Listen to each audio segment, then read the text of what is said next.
Alright, we should be live.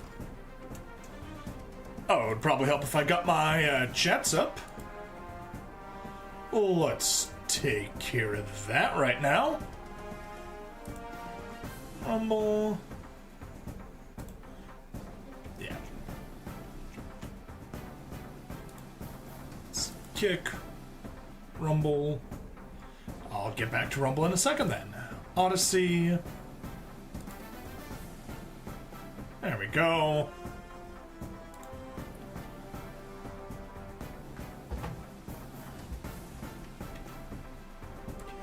Let's go 1, 2, 3, 4, 5, and 6. Woo! Copy that. Boost. Head on down to Akarasu.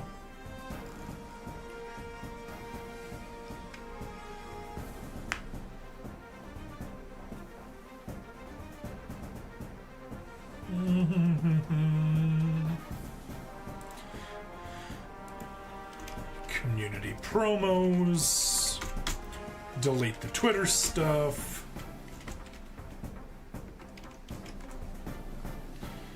Paste there. Stream Zamana. Paste Stream Zamana. Boom. Alright, that's advertisement done. Anyway, hello everybody. Let's take a moment, and of course, Twitch never works. Why would Twitch ever work?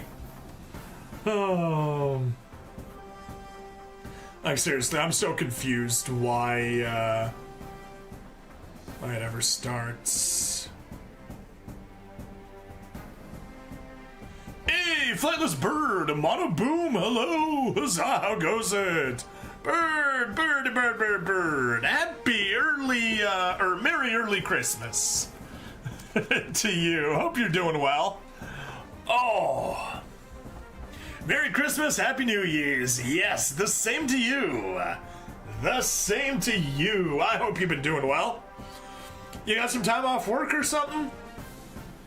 Because you're up pretty late for your time zone. Oh, right. Let's turn on the rest of the streams.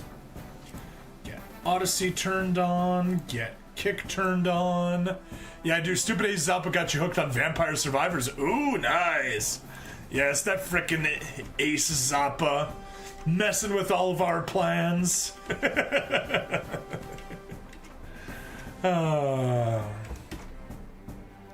Alright, I need a couple of seconds to make sure everything on the stream is actually functioning properly.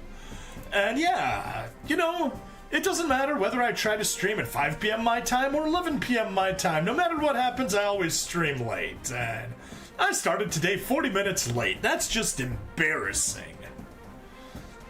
To be fair, a good chunk of that was because some stuff came up at the last second. But, you know, stuff always comes up at the last second. Oh no. Oh no. Well, YouTube's showing the right thing, but Rumble and Twitch are doing the wrong one. I need to restart those. 1 second.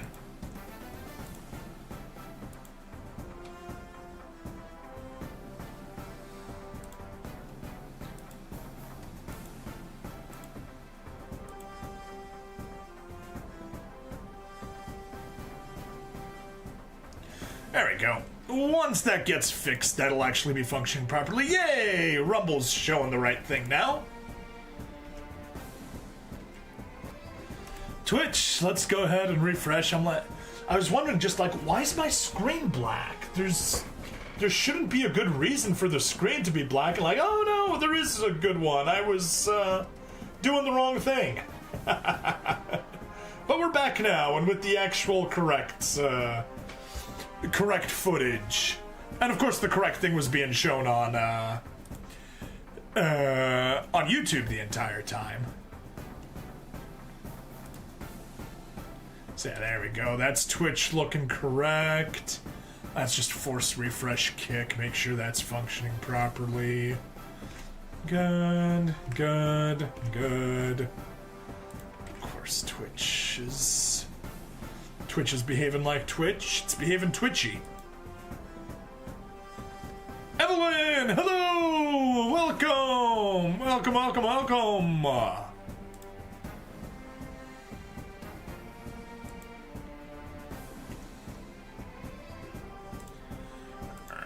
let's just make sure everything here is functioning as it should. And as soon as we do, we'll get this. Yeah, it seems like it's kind of a late night for both of us. I guess technically all three of us, since we also got Flightless Bird over here on the YouTube side.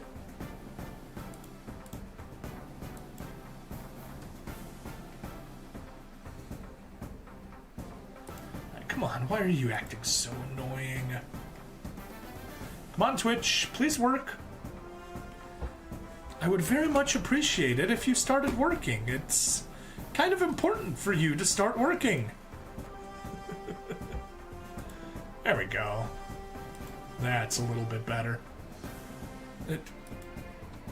Oh. Lovely, and I just lost...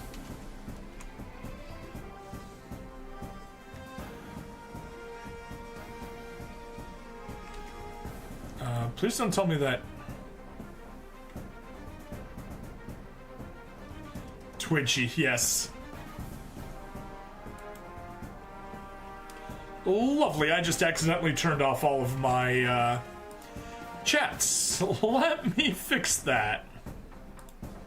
Need to turn them back on. There's YouTube, there's Twitch, there's Kick, there's Rumble, and there's Odyssey, and there's the dashboard. And 1, 2, 3, 4, 5, 6. That's better. Fix that.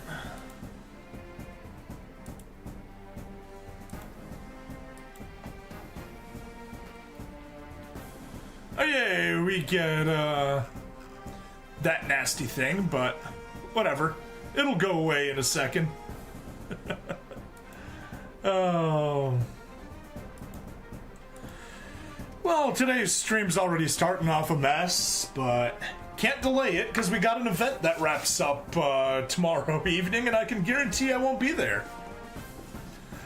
Can't be as bad as my stream Friday where I accidentally ended the stream 8 minutes. I have done that, Flightless Bird. Fortunately not today, but I have accidentally clicked end stream when I meant to hit start recording. It's bad. That was very embarrassing. Oh boy, oh boy, oh boy. Okay, there is my stream notification that we're live. I called the first part 11A and the second part 11B, as you should. As you should. That does not get to count as part 11 and part 12. That's clearly 11A and 11B.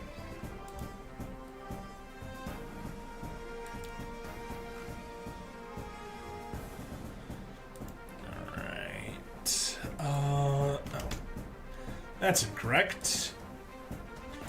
Sorry. The problem with streaming my phone is it actually takes a bunch of configuration settings to actually make this work properly. We made fun of it all stream saying I accidentally hit the red button. Oh no. Did you hit the red button that fires all the missiles? Hey, and Stream Elements sees we're live finally. Took its sweet time. Alright, let's jump back over here.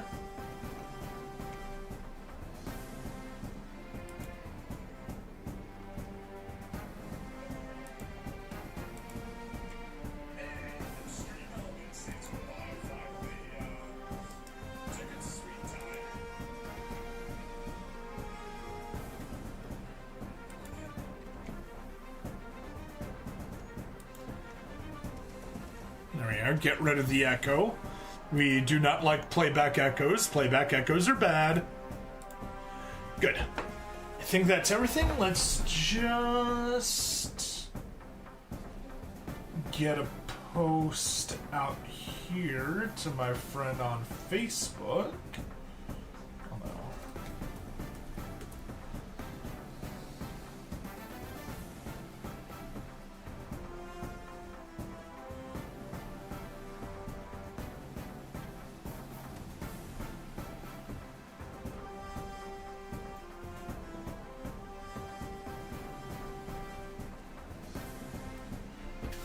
Okay, let's do it. Let's play some Gundam.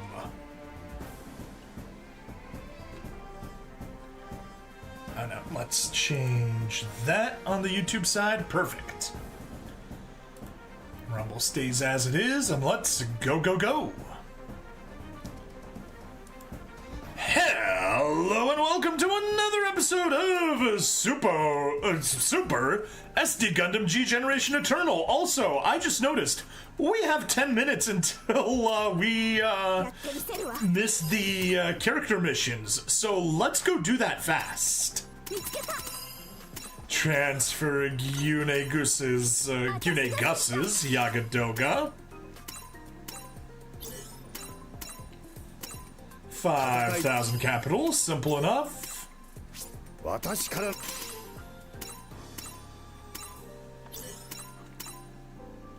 Alright, and let's go develop 3 units here. Bulk development, 1, 2, which lets us make 3.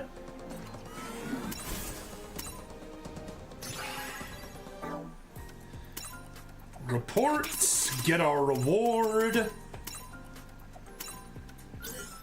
And literally with 8 minutes to spare, we got our weekly rewards. Yay! Woo! And in a moment, we'll be able to get more rewards. Anyway, today, we have 19 hours left until the Grand Offensive completes. However, I should probably go burn a little bit of energy, because we don't like keeping too much energy.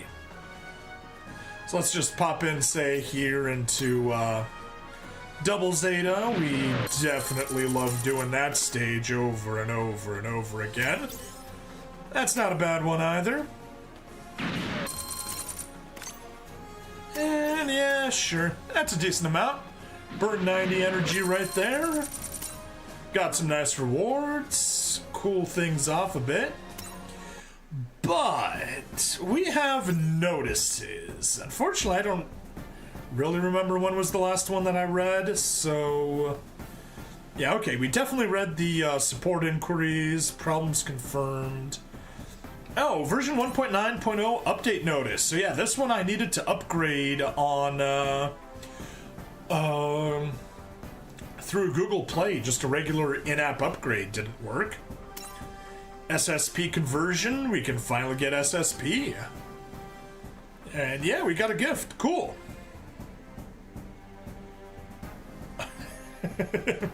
I saw the 1223, and then the 122 looked like a 1223 to me. So yeah.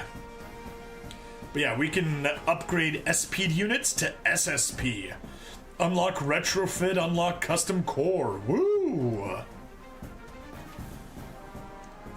Retrofit levels, custom cores will be unlocked for units that have been SSP converted. Units which have acquired custom cores or have increased refit levels will get new weapons, while some of them might see their mobility boosted or gain other kinds of power-ups. SSP conversion can only be performed on units of SSR rarity of lower. The upgrades will differ for each unit. Okay. I mean, we probably need to do it on the SR Freedom. I mean, it's the most obvious one.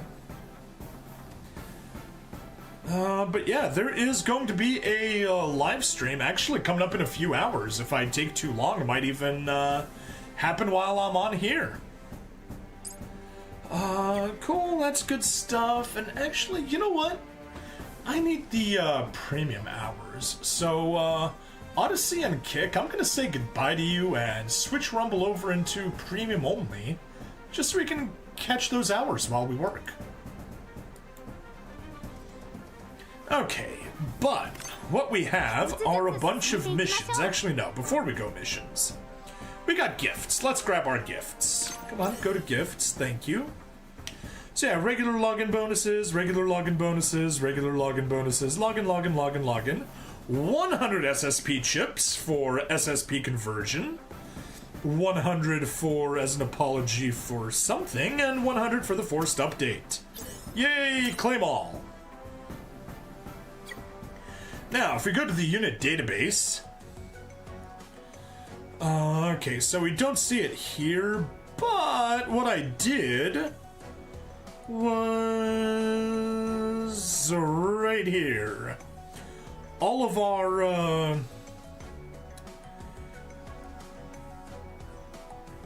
yeah. All of our,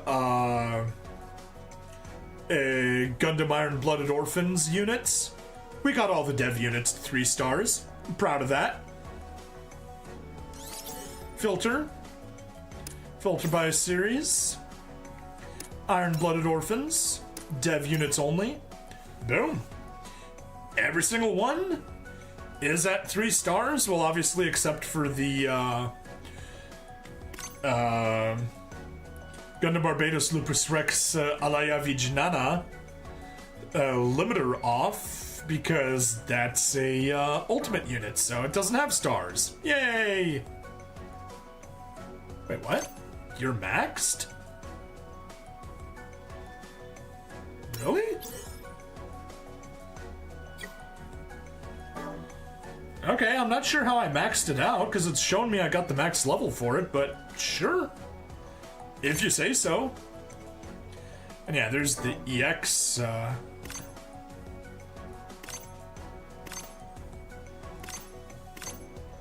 Oh, interesting, interesting, interesting. It's just shown the 2 different versions of the same one. 6th form EX versus regular 6th form. One has the levels, one has the stars. That's cool. That's really cool.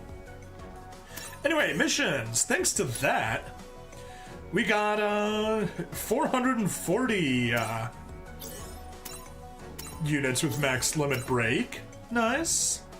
And some more. We're getting close to that coveted goal of 500. Just need 51 more. We'll get to it sooner or later. Possibly later. And here is the big thing that happened. Actually scared the shit out of me as I was starting, as I fired up the game earlier today. So I go in and it says, hey, do you want to bind this account? I'm like, oh no, I already bound my account to the Namco ID. What's going on? Did I just lose all my data? After the upload? Nah, it just lets you bind to your Google Play Games ID. Oh. Scared me, but I hit no just in case, because I can still log in to Bandai Namco. So I'm like, not gonna touch it. If anything happens, I can restore from there. But no, it was all good. But there were a ton of missions, because they updated a bunch of missions that we had earlier, and now we have again. So you know, log in 250 times. Nice. Upgrade weapons. We got from 21 to 2600 all at once. Very nice. AP, we go from, we had 100,000 and we get 110 all the way up to 170, which is cool. Develop went from 3,000 to 4,000. Nice. 58,000 in the warship cruise. Up from... Wow. Up from 30,000. Clear any stage with combat power of at least 350. Nice. So let's claim all of those diamonds. 1,070. Awesome. Alright, still gotta log in. Get to 300. Achieve a player rank of 80. Complete more character requests. Upgrade more weapons. Use more AP.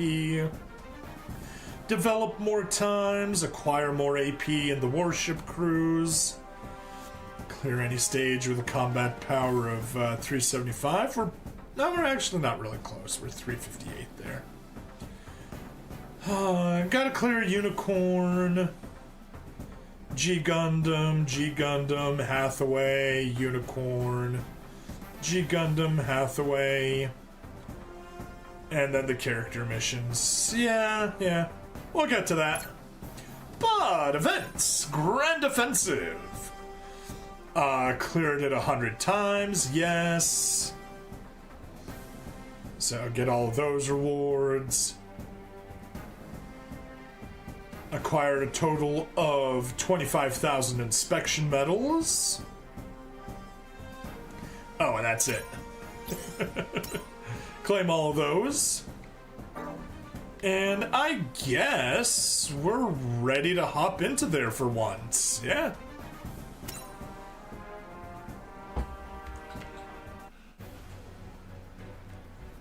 You know, only took 10 minutes getting ready, so that's cool. But still, we gotta hit the shop first. SP conversion chips, let's grab all of them.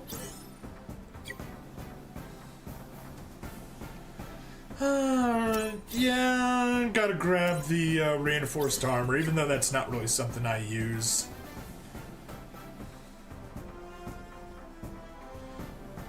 Yeah, definitely grab those guys. Of course, can't afford all of it.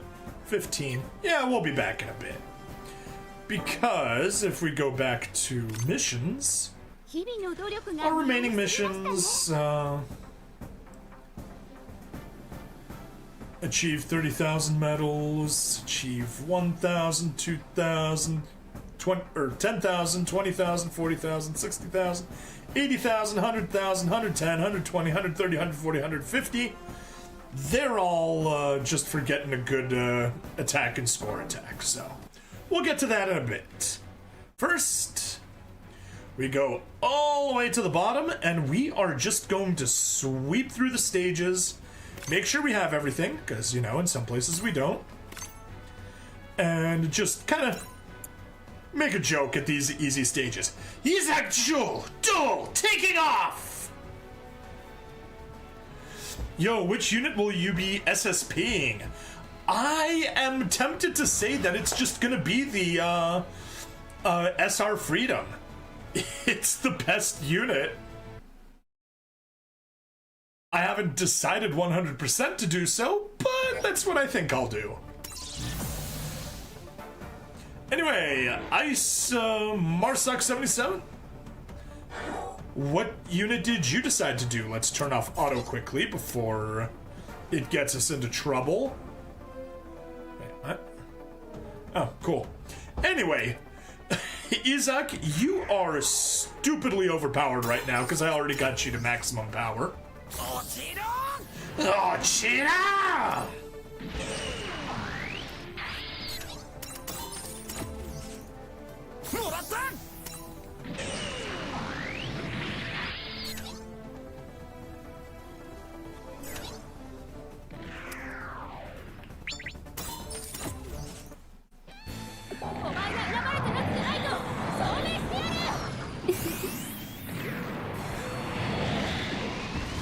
There's no such thing as overpowered in a game like this. We call it carry instead.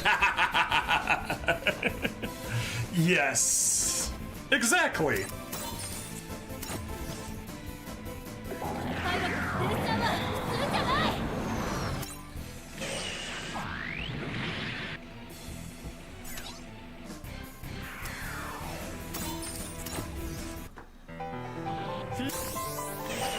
Oh no. Now we're going to be listening to that until the end of the stage. I apologize. Not that it's a bad song, but there's a bug that it just doesn't stop playing once you start it. Setsuna and the Freedom.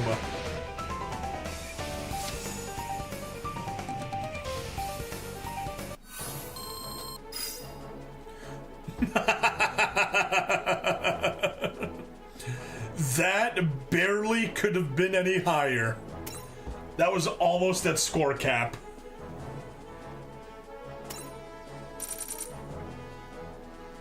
Alright. Let's go pick a new stage. What shall we do now? Ooh. That's one more thing completed. How about lightning fast? Okay, I'll follow orders and tear through the enemy! Ah, Isaac, you're so fun to voice.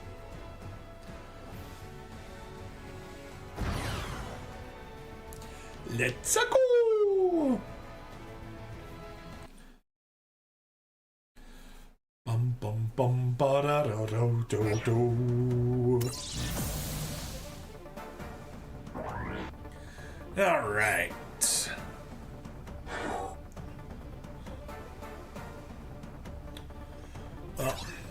They're making it really easy for Isaac to just go on one front and take care of them himself.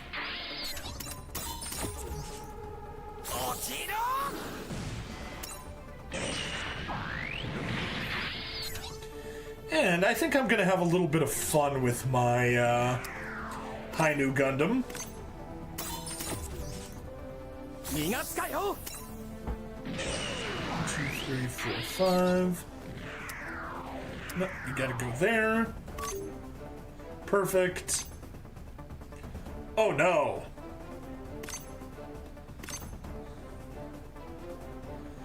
Darn.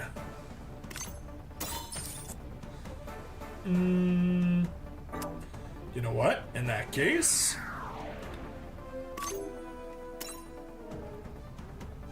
yeah.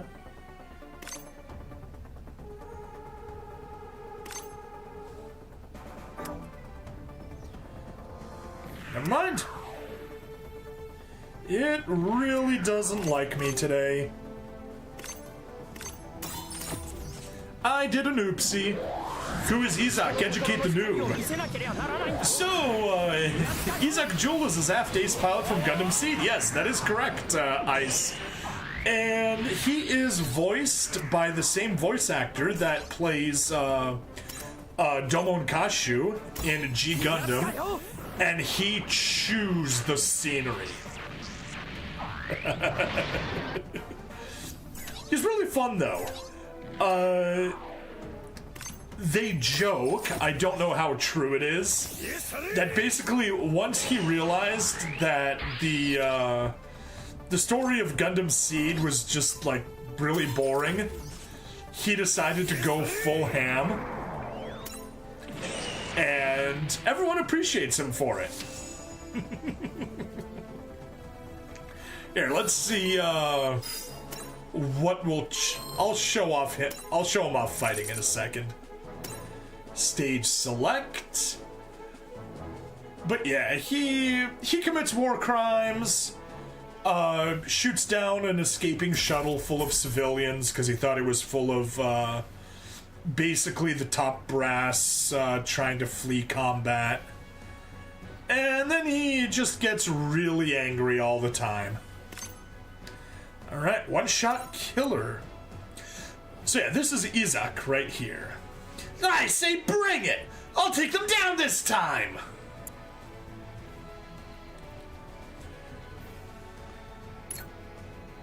Oh, that's not cool.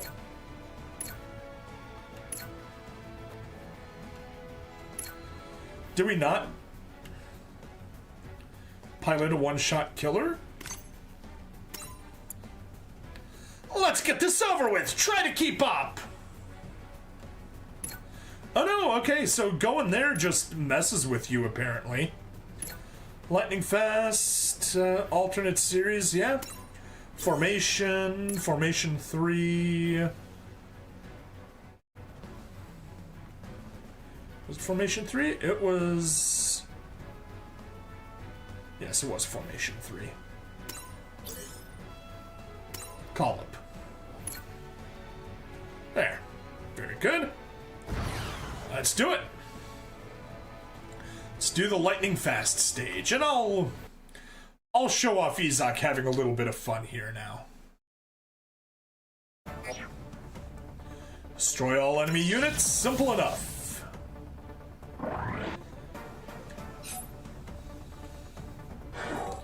Love going full ham, so much fun to voice act. Exactly. So So yes, here is Izak Jewel, spelled Y-Z-A-K, because of course it is. That's another fun thing of Gundam Seed. They have really strangely spelled names. And he pilots the Dual Gundam Assault Shroud.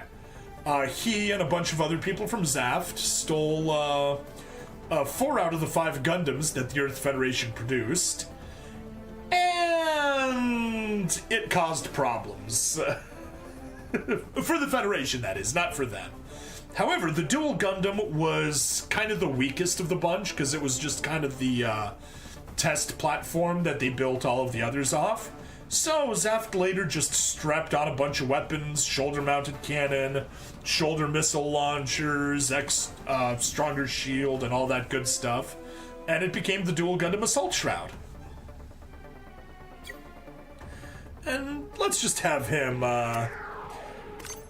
say, use his high-energy bullets. High-energy something. High-energy beam rifle. That was boring. He didn't voice it nearly as much as I had hoped. How about a 5-tube missile launcher?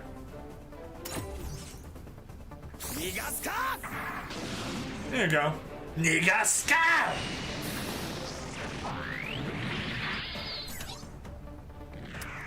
And how about the railgun Shiva?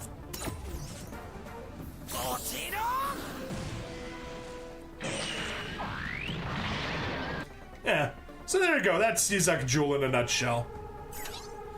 Not you. Oh, so I didn't deploy you. That is unfortunate.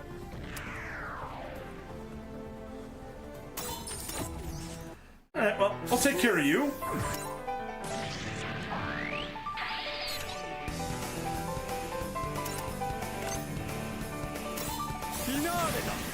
Finale!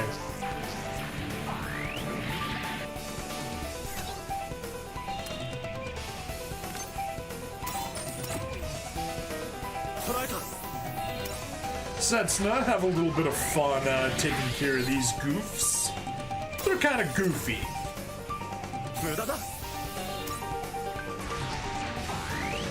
And just shoot them with your rifle. Soletta Mercury. Just a regular beam rifle will suffice.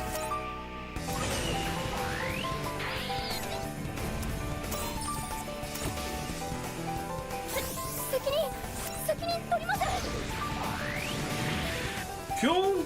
And just got the 5 guys on the right left.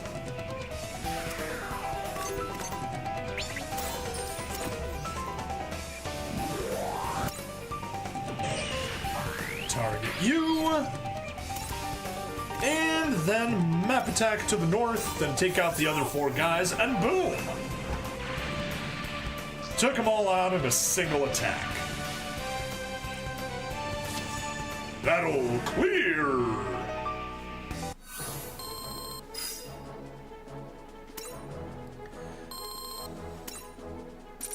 Our gamer, to think in 3 hours live stream for G-Gen Eternal, and the rumor is G-Witch. Also, yay! Also, hello, our gamer! Welcome! Yeah, I'm definitely not going to stay up for the live stream, because I got work in the morning, and I also have a shit ton of errands in the morning. Well, not so much morning, but at least before the end of the workday, so yeah, definitely not staying up nearly as much as I should. Izak Jewel, commencing operations now!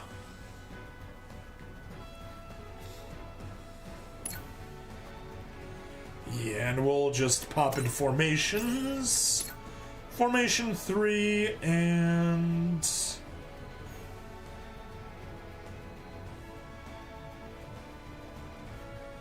And then I guess we can call up this version. I've chosen I'm going with Wing Gundam Endless Waltz. That's fair. I'm just waiting for Master League to start and get done with it. SSP is out now. Yes, I collected my SSP tokens a little bit earlier in the stream. Like 17-ish minutes ago. Mostly because I don't have a good Rivals lightning fast mix that has a ship that blends both.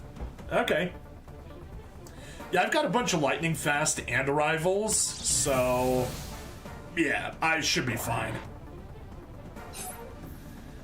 Okay. How's the layout looking here? Not bad, not bad. Yeah. Hi, New Gundam, you just go north.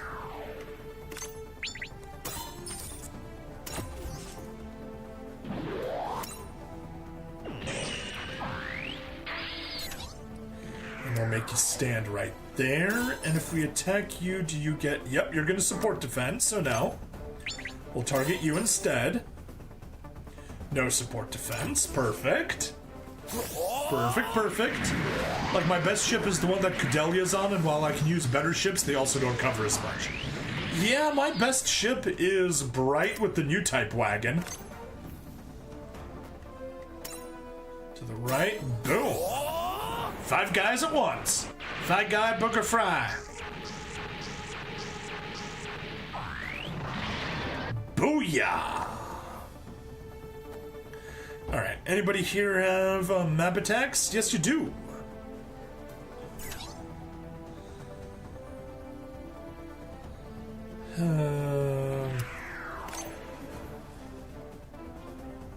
Oh, you do have 2 chance steps. Perfect.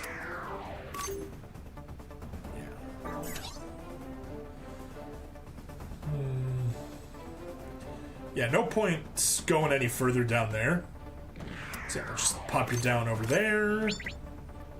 Take you out. Skip.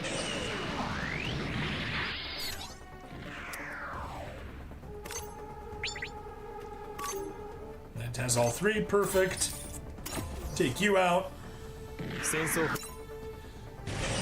Skip. And weapon up north.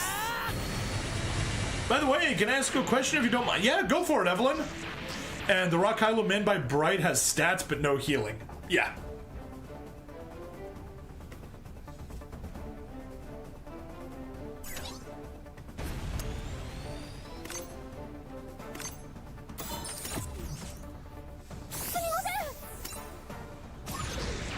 I am not on Instagram, no. If I went pulled for Sea Gundam, I would have used an Ace's ship. Okay. Anyway, I guess let's just take you. Pop down ambidextrous halberd. Skip. And pop on over to the left side and take you out as well. Goodbye. And... It's gonna be silly, but I'm actually gonna move the Sazabi over this way instead. And we'll definitely push you towards Aces. Yeah, I haven't really been paying all that much close attention to all my different things. I just know I have a good Lightning Fast and I have a good U-type. I mean, I've got New Gundam, High New Gundam, and Sazabi and Unicorn. So I just appreciate Bright and the Rock Hailu. It works perfectly for me. And true, no healing, but whatever. It's not the end of the world.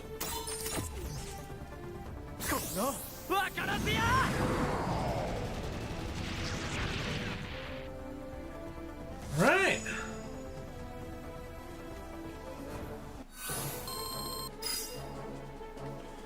There we go, another stage taken care of.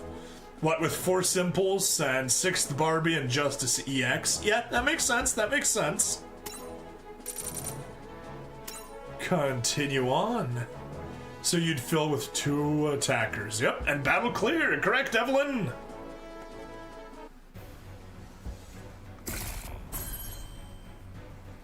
So yeah, I sent the picture over to my friend, but I put it in a zip file. So he's not going to open it until Christmas. Once he does, I'll let you know how it goes. C would be one of them if you pulled for it, yeah? Alright, so what are we looking at? One-shot killer team. I'll show you the gap between me and a natural! Oh yeah, and Flightless Bird, if you're still hanging around,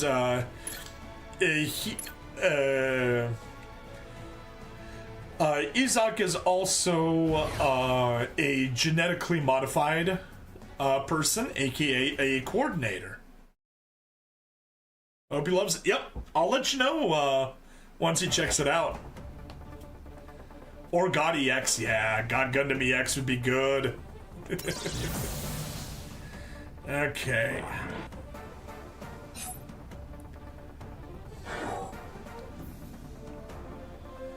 How best? 1, 2, 3, 4, 5. I guess if I put you right there, you can cover those 4 guys. And I can shoot 1.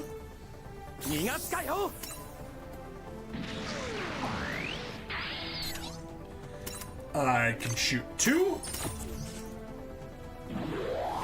New type? Nah, coordinator. But new type is what Amuro is. He's from the original timeline, and that is someone with enhanced spatial, what was it? Enhanced spatial awareness, and they claim they're not psychic, but basically they are psychic. They have, such high intuitive levels that they can understand other people, and it also allows them to pilot psychically controlled weapons. So in other words, they're psychic.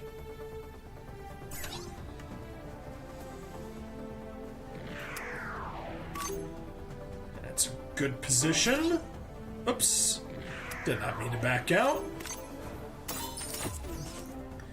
Take care of you. LMAO, I decided to do one more pull on Cassie and Penelope banner, hoping for another dupe of Cassie. Ended up pulling Penelope instead, so I got all the URs now, ship included. Nice! Congrats!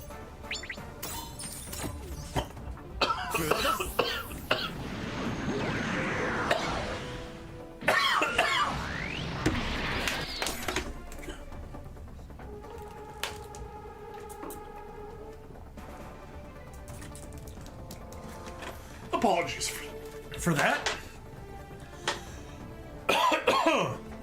Oh.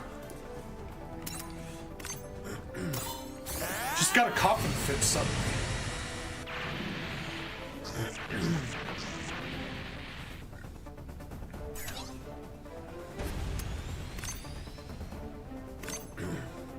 Wait, what?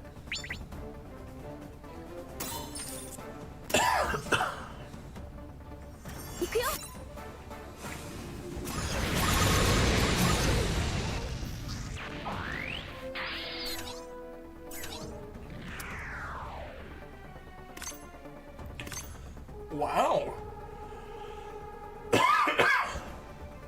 These guys are surprisingly tough.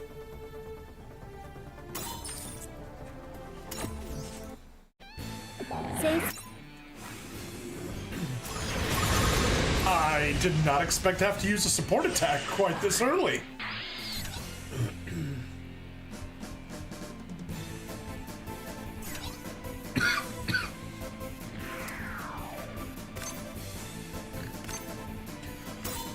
Oh, I even have to use his EX attack.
Oh wow, can't even get him.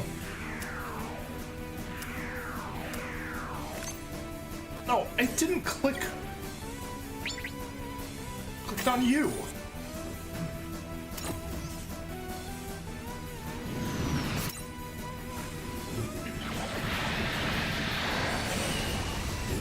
Completed yours with a score attack of 110 and just short of the last one, and only after following Supreme Kami's build. Okay. What is the guide that I have pulled up? I have some guy just called X. But I'm not following his build.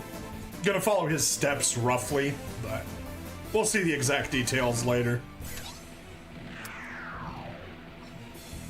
No. You step over there.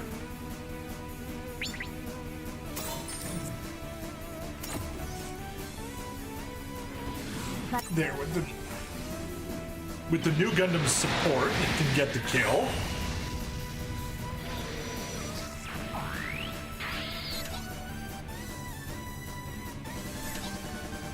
And now the new Gundam can step over there and not be good enough.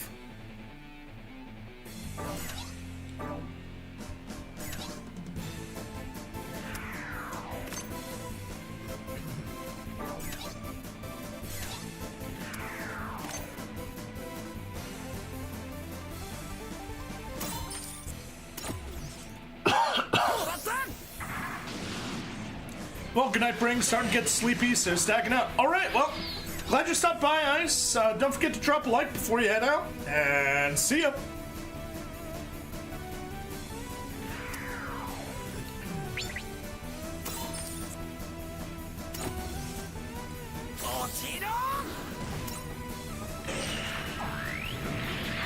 There we are.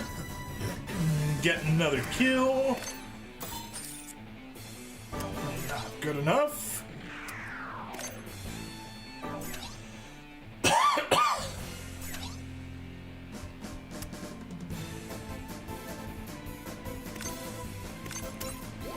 We are.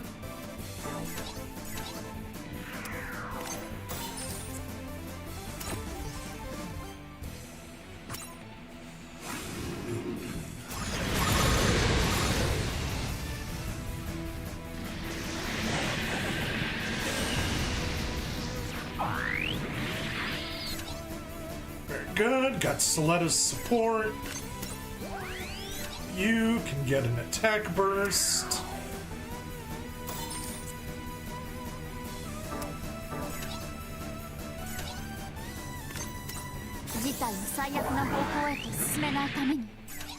Could have boosted more if I'd been smarter, but oh well.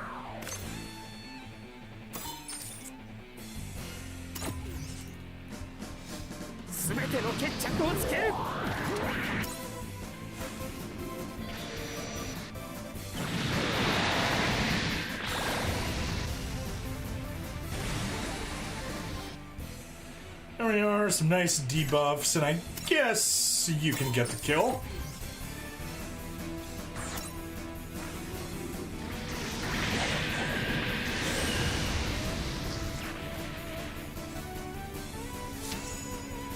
Battle clear!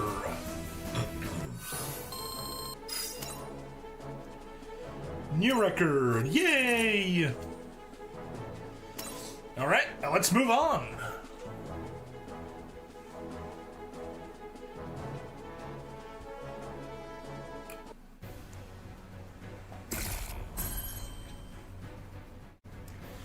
There we are, that's one more thing cleared out. We're at 98%.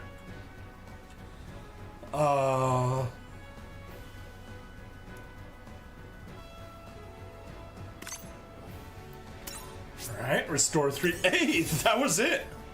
That was all I needed to hit 100.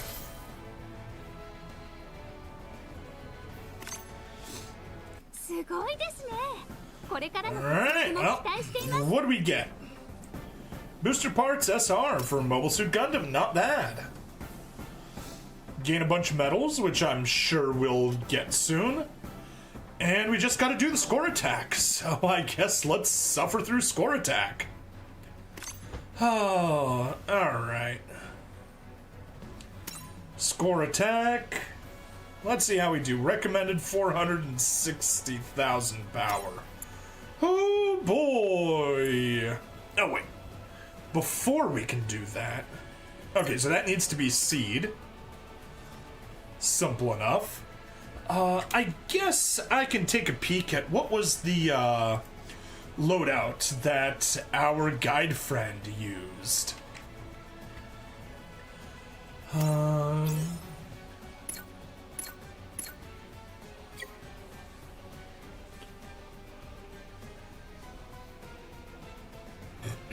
Yeah, whatever.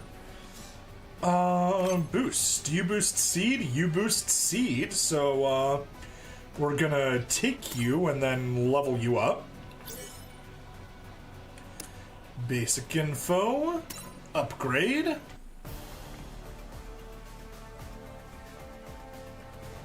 Oh, wow. I didn't realize it, but our guide friend didn't even use an SR'd freedom. He just used a regular freedom with Koaraki as the pilot. Now that's just crazy. But yeah, level up to maximum. We are. Nice HP support and nice attack support. Definitely useful. And auto form, I guess we can auto form.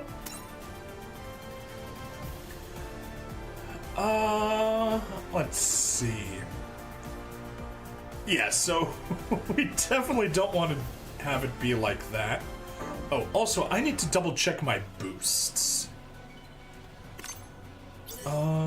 Is it here? No. Let's go, out back for a second. Take a look at our boosts. Boost overview. So Mobile Suit Gundam gets a good boost. Seed gets a boost. Lightning Fast gets a boost. And One Shot Killer gets a boost. Okay. Let me jump back over there, get the comments. Oh, no new comments, that's fine. But yeah, so we want to definitely get high focus on Seed and at least Lightning Fast, but ideally try to double up units.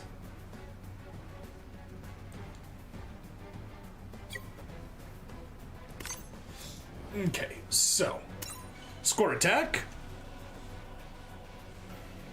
And anyway, sortie preparations. Yeah, no one beats the assault shroud. Sure we don't. Sure we don't. That's better. Oh, that shows the actual battle deployment here. Nice. Cool. Is that new? I want to say that's new, but I genuinely don't remember. Oh, we're on the wrong side. Okay. So what he had was the two Freedom Meteors right here in position 1 and position 3. I only have one Freedom Meteor, so I'll use the one, I guess, in position 1. Actually, let me just see which one he uses his map attacks with.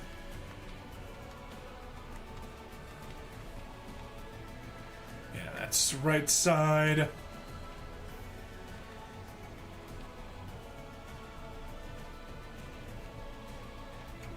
Alright.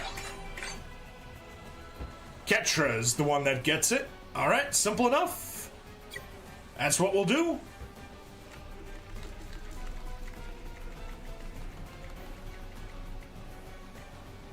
We'll put rearrange. Okay. And we'll replace you with Ketra. And then I guess just any random strong character there. Oh.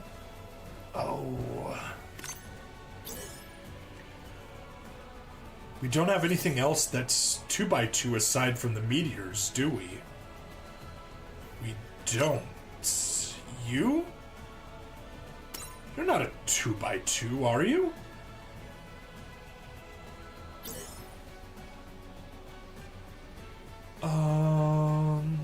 Details. Mobile armor, one-shot killer, but it doesn't count as a large unit. So I don't think it takes up 2 spaces. Actually, simple enough. Let's just check. Sortie.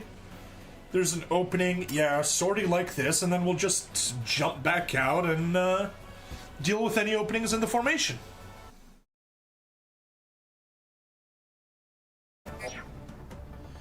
Yeah.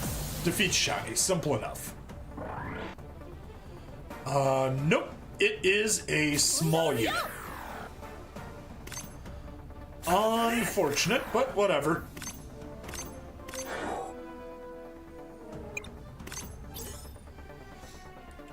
Give up? Yes.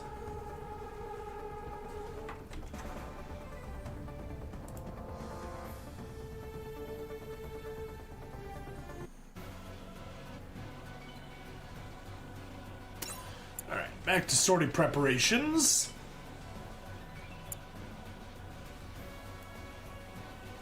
Let's just go quickly to Squad 2. And we can put our SR Freedom in the prime spot.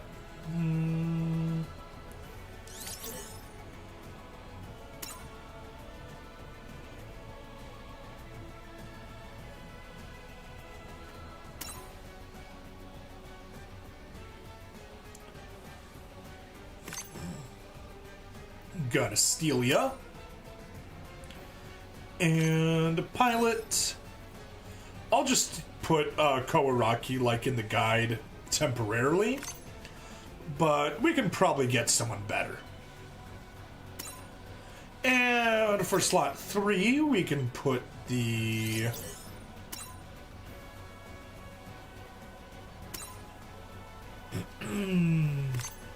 Freedom Gundam with Meteor. And we had E.O. Fleming as the pilot there. And then just whoever to fill the spaces up. But yeah, Squad 1, so that was a dud. Can't go with that. I guess we could do Perfect Strike. Strike Rouge, Dragoon.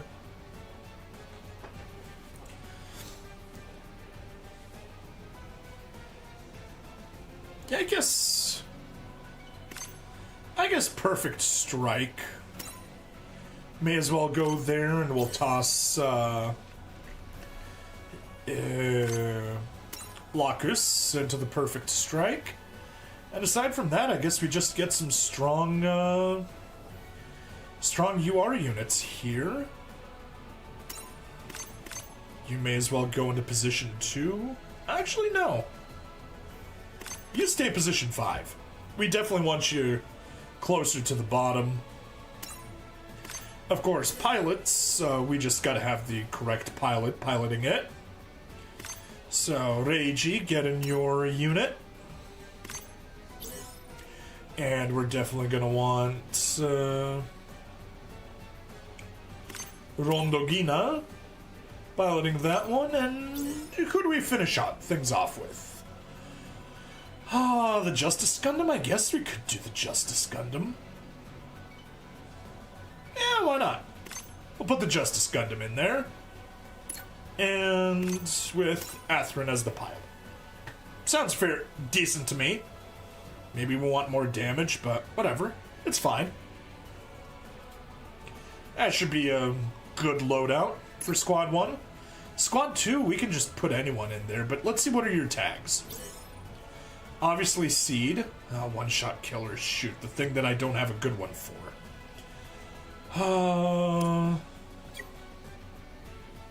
Also one-shot killer? No, lightning fast. Protagonist. Alright, well, if it's lightning fast, then I guess I may as well use the...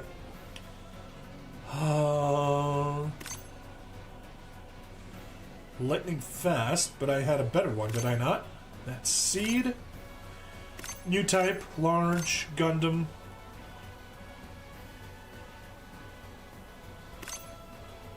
Huh. What's the difference between, the two of them? Flay? What do you give us? You give it HP versus...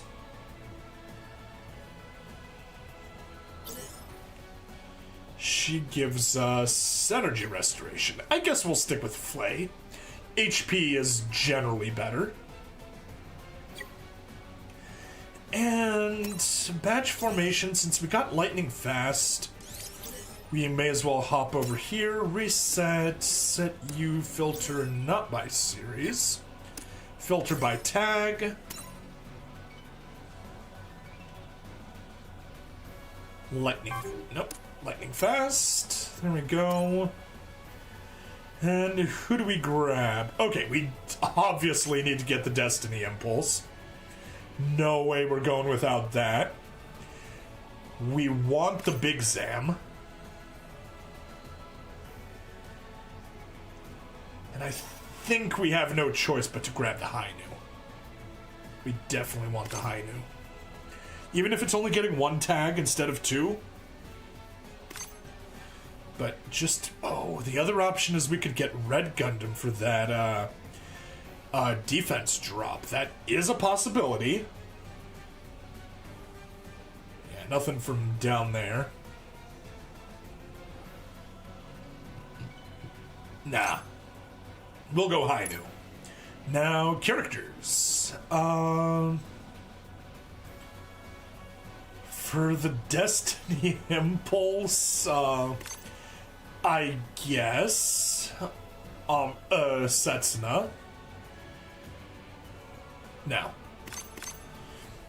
we'll put Setsuna in there, we'll put Amuro in there. Save, back to Squad 1. Unit, Squad 2.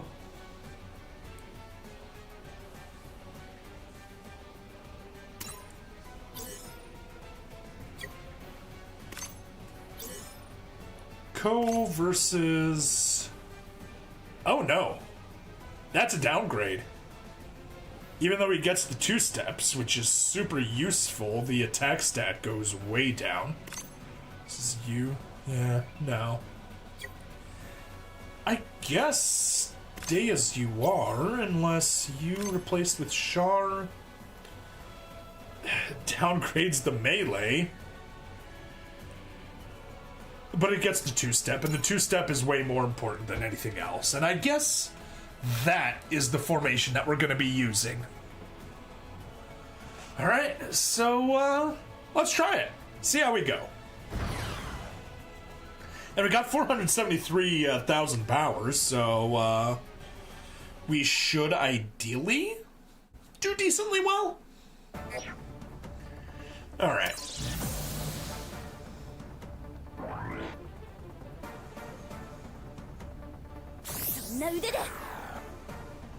So yeah.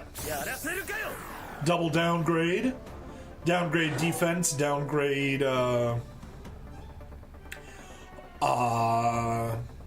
downgrade mobility, so makes things much easier for us to hit. But I will actually pause the recording right now. Alright. I definitely want to rewatch the whoops.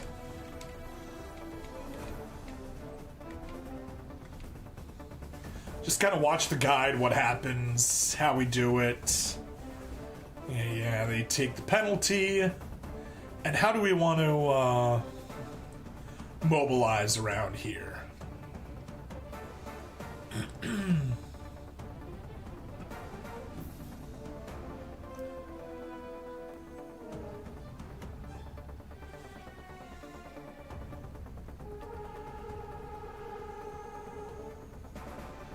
Yeah. Shoot right, attack north.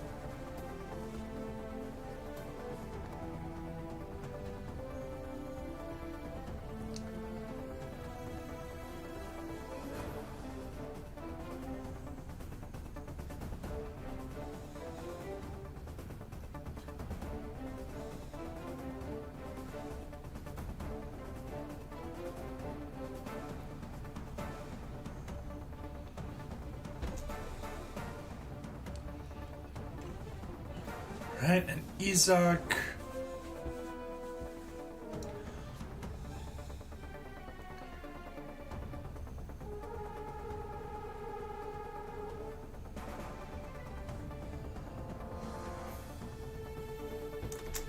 Alright, well, that's a decent reminder.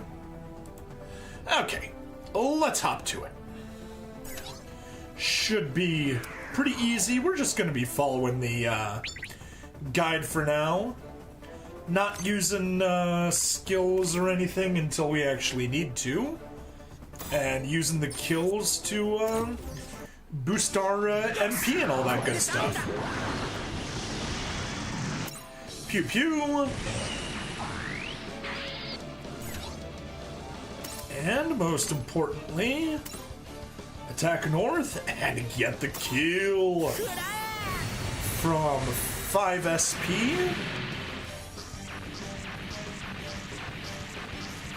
Or 5 MP rather.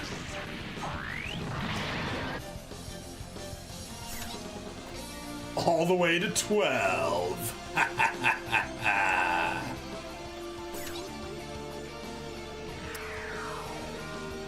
Let me see.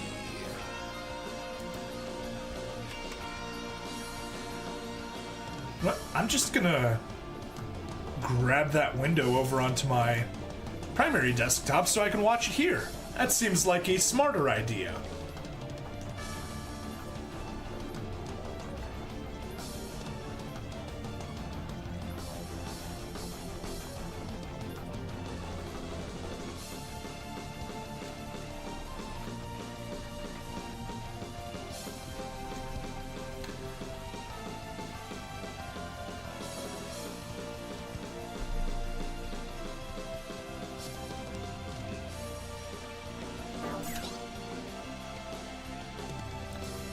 Okay.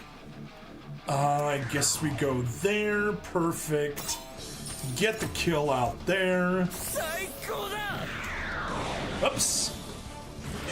Great for spacebar pausing recording. At least that's just a small blip that you guys had to suffer through right there. Let's make sure that never happens again. There, and perfect. And we target, there. Looks good.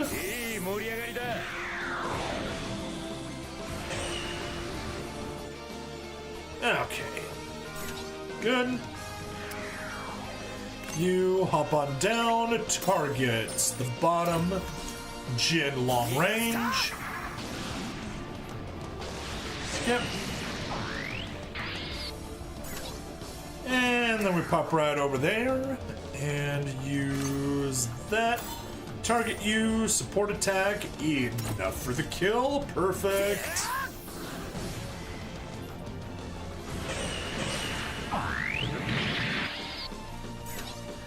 Okay. That already did a very nice dent in the numbers. Always happy to have some nice damage like that get cleared out.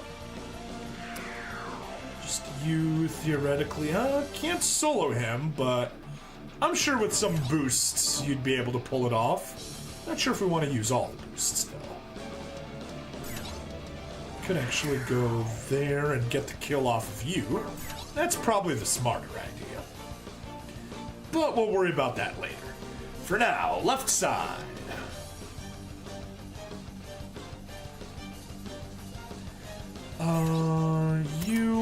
What is the map attack? Okay. Works like that. Very nice. We'll want to push one space forward. One space forward.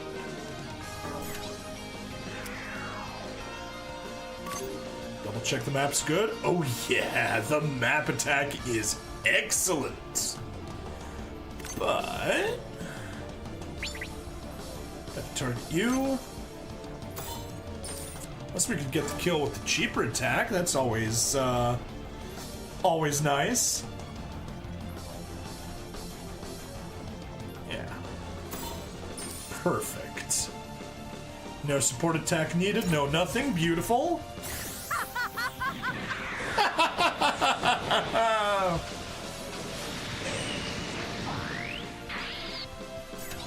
Oh, and that is perfect to get us the +5 boost.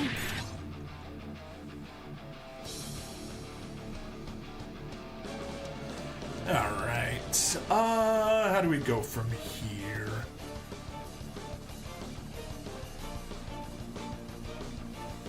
Yeah. Let's go ahead and burn that map attack right now. To the right. No. No. We need a boost. Attack burst. Yes.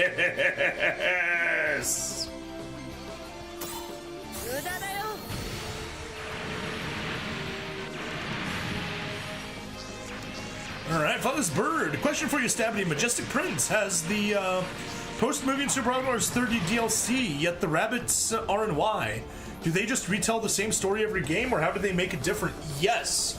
So, Super Robot Wars generally doesn't have continuity. What happens is every standalone game tells the story standalone. However, you have kind of varying levels of what happened. So, for example, in the classic series, so that's Super Robot Wars 2, Super Robot Wars 3, Super Robot Wars EX, and Super Robot Wars 4.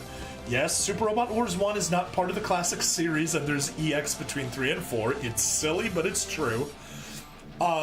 They basically just retell the story of the series while having the original plot continuing forward.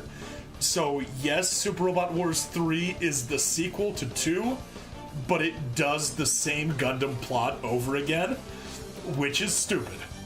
Later they get better at it. So like, for example, the Alpha series, Alpha 1, 2, and 3, although they do have Gaiden in between 1 and 2, that actually has the series progress forward without repeating.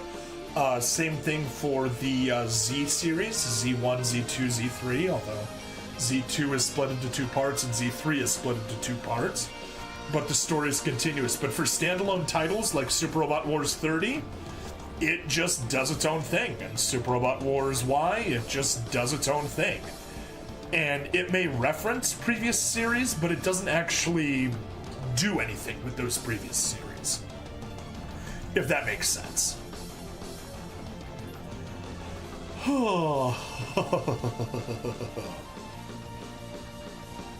But yeah, let's see where to go next.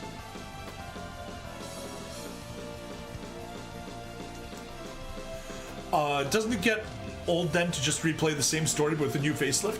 So they change out the series constantly. Like, you'll get redos every once in a while, but the original story is different. And yeah, that is why they change it. So, you know, you have mainstays, you've got series, especially Gundams that are always in the stories. But, you know, they'll swap between different Gundam series. They'll swap between different other mech series. Whatever things are getting a new Blu-ray release or a new model release, that'll get pushed into Super Robot Wars, kind of to drive more attention and more popularity to it. And that's kind of how it goes. So they try to avoid things getting too stale.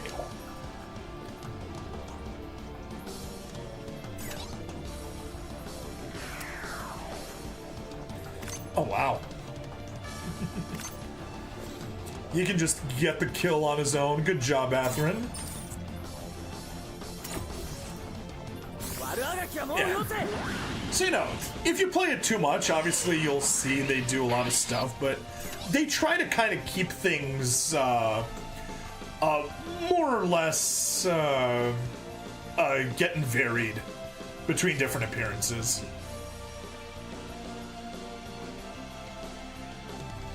Let's see, what else do I want to get cleared by the end of the turn?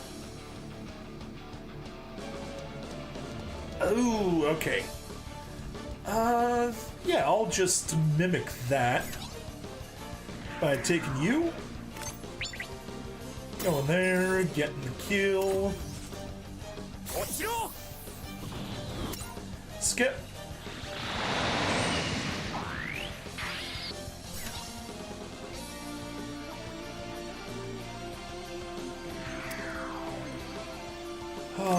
How many? That'll only cover those 3. That is unfortunate. And you don't have an extra chance step, so that is pretty much what you're going to be able to do. Alright, well, I guess it is.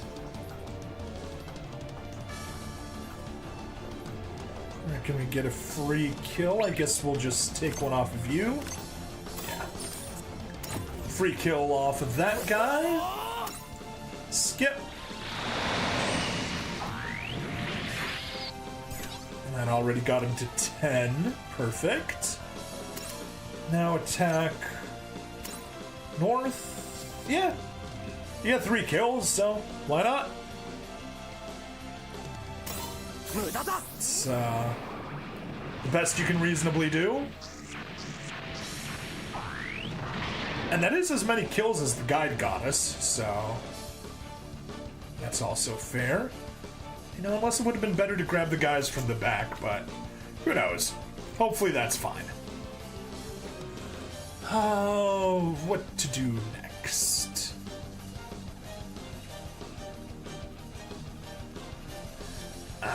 Okay. But yeah, I guess, oh wow. That's, quite the attack range you got there, Forbidden Gundam. Some details, maybe? Enemy forces. Not showing any details there. Alright. At least his defense and mobility are halved, which is good. And yeah, I guess, we will follow the guide and put you right there. Could get the kill, but it just goes into a support defense, which makes it completely not worth it. And attacking you doesn't matter, so yeah, I'll park you there and have you stand by. That's all we can do with you. And that takes it to the enemy phase, but before it goes to the enemy phase, I said stand by. There we go. That's what we wanted. And we can at least have the North Force do some extra additional damage. Just pop right in there. Get a kill there. Shine!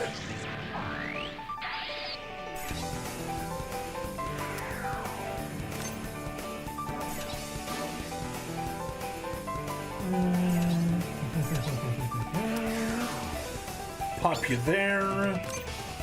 Oh, wow. Not enough to get the kill. That is unfortunate.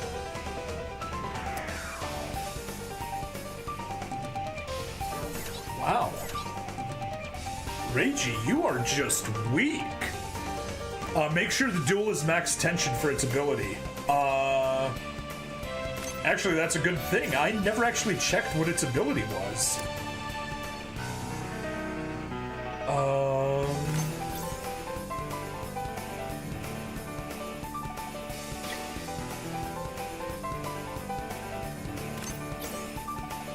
Mechanism, escape function, no.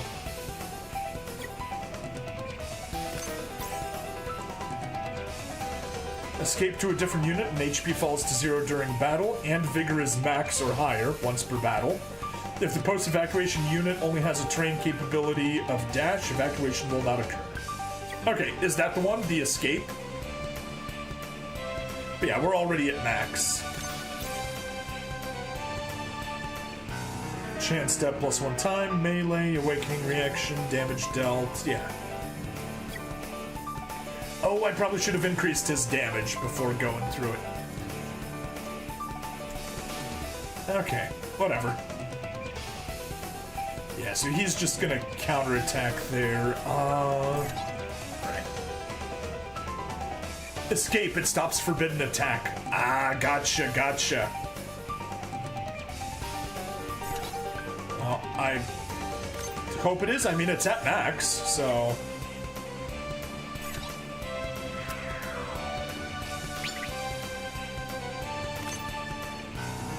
Lock on, boost range, extra movement. 2 extra steps won't do the trick, so... I guess you just stand by there, but... We can get you there. Locus can get the kill. Roima! Subster! How we doing? We're doing not too bad. We're doing our first attempt at the score attack. May need to do a second attempt if we don't pull it off properly, but we'll see.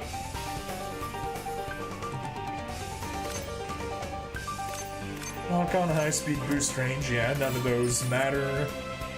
Let's just stand by.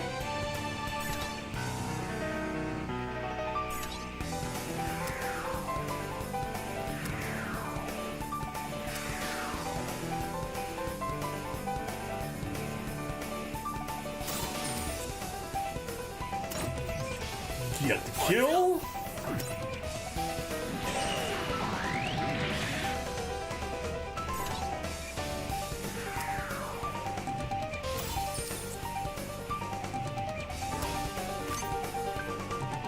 May as well attack burst. Got nothing really better to do here. Soften you up.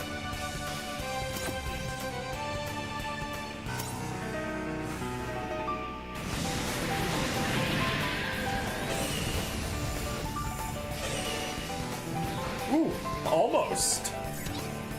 I guess if I had moved you into a better position, we would have gotten the kill.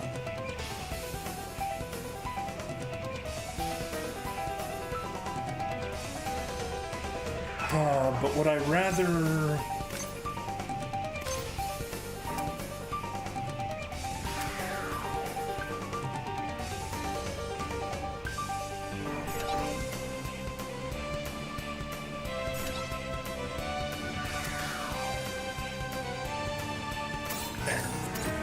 You can get one hit there.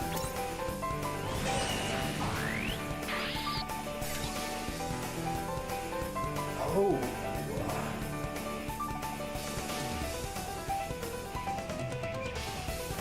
Oh darn. And I parked the Hainu in a bad position. Oh well. That's fine.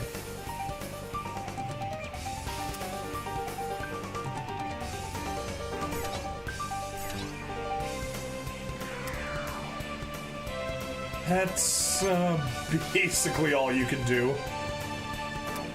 You can walk one step closer, but it's not going to help you, so I'm not going to bother. Duel will destroy all that durability. Yup, that is the plan. Anyway, hello, Red Fire. Oh wait, I already said hello.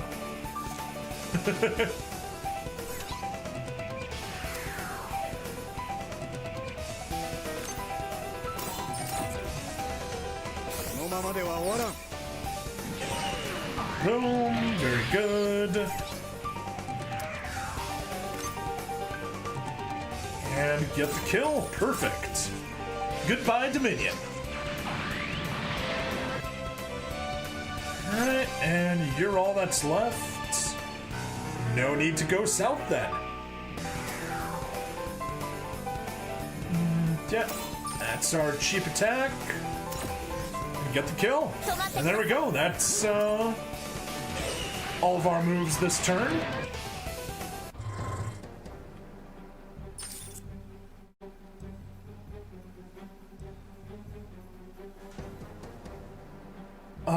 Do I actually want to counterattack here, or do I just want to defend? We'll counterattack.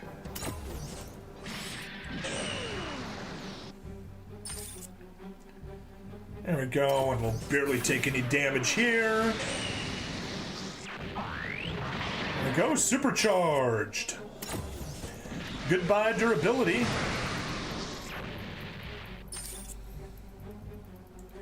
Don't even need the support attack.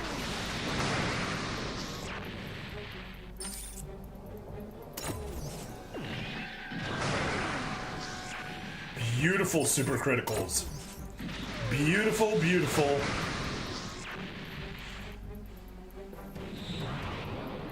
Oh no. Oh, that's fine.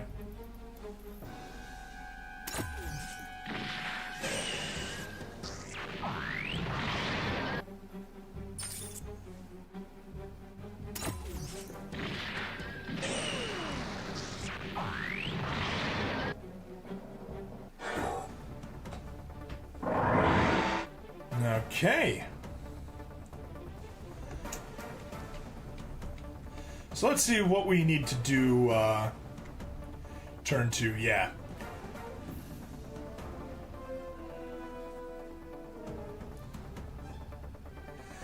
Okay. Oh. I see, that's what they did. They just baited the Dominion to get into range, and we just walked it in ourselves. Come on, let the... Sorry for the dead space, but you know, gotta watch what they're doing. Alright. Start of their next turn. What do they do?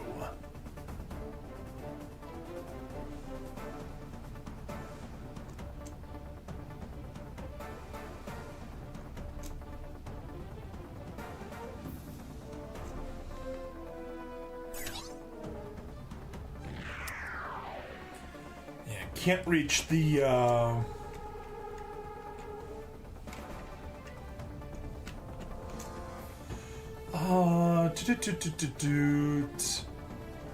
yeah, right there, perfect.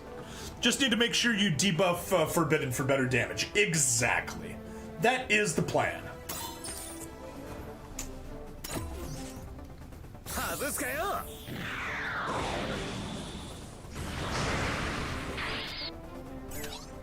Okay,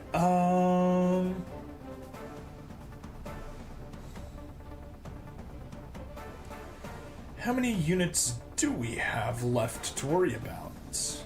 Very few. Alright, let me go ahead and check what my actual debuffs are right now. Beam weapons, physical weapons, yeah. Beam weapons 30, that's a nice one. Physical 35. Nothing, nothing.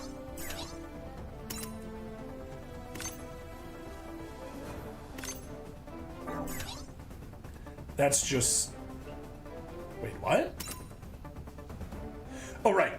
That's a melee. That's an attacker unit with a support pilot in it.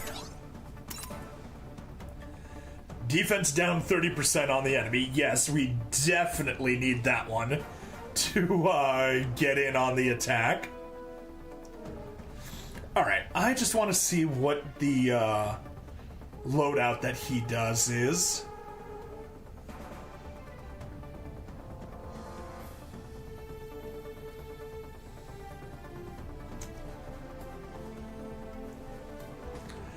Alright,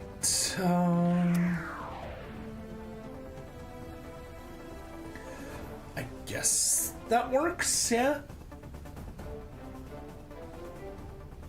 is in good support range for the for everything. Everything can be hit by that defense down 30%. Do I really want to do it that way? I think I'll just get written out. You're already at max. You're almost at max, just getting a hit will do it. Freedom Gundam, oh, you are hilariously way behind. Alright, let's just see how they do it. You know what, I'll pause the recording for this. We don't like dead air.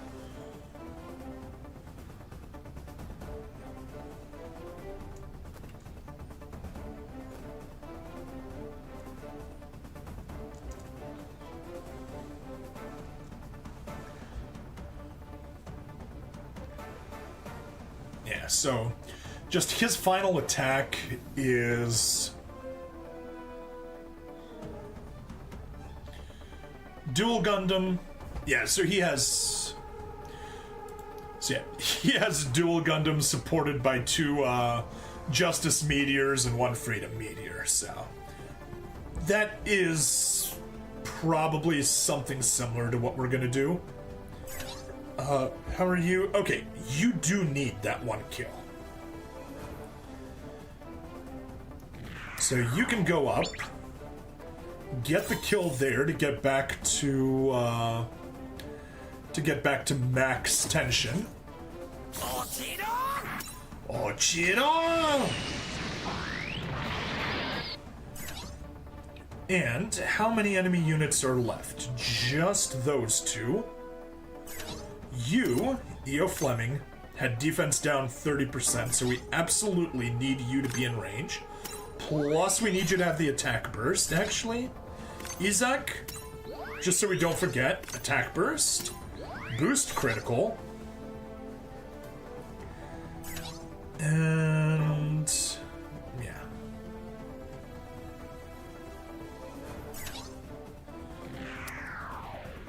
Set you there. In range. No additional kills needed. Perfect for supporting. Good.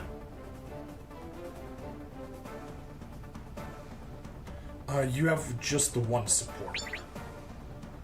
Alright, I guess we will attack you, then. Oh. Can't even counter? Well, that's beautiful. That's perfect. Saikoda! Okay, rest of our support. So what is your strongest attack?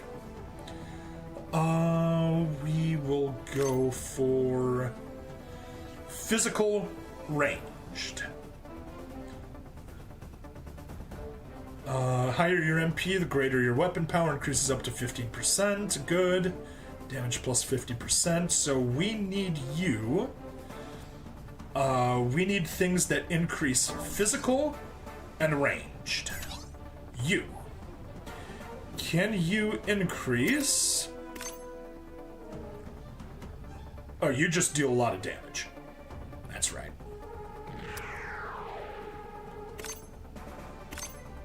Oh, and... Unfortunate. Well, you're out of range for us. Which is a shame. Because you were part of the attack plan that the guide used. Oh well. How about you? Damage taken from physical up 35%. Yes, absolutely. You need that kill, and you totally shoot. Alright, how about you? Damage taken from beam, don't care. Damage from physical, don't care. Okay. That one's not gonna help us that much. I may have messed this up already. Yeah? Kinda looks like I did. Oh well. What happens, happens. You don't have a boost, high speed, lock on, boost range. You're the one that I really wanted. Attack burst, can't do it. Lock on, not gonna help. You're just one space away. No other supporters. That's an attacker, that's a supporter. Okay.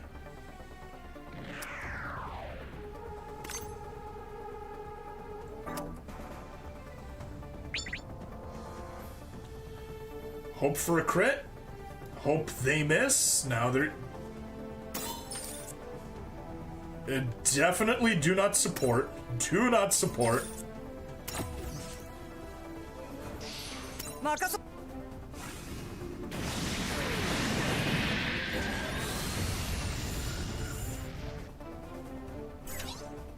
Oh, well, at least you got that one extra MP. You want to be in, damage taken from a beam. Damage taken from physical. Okay, good. You're in a good position.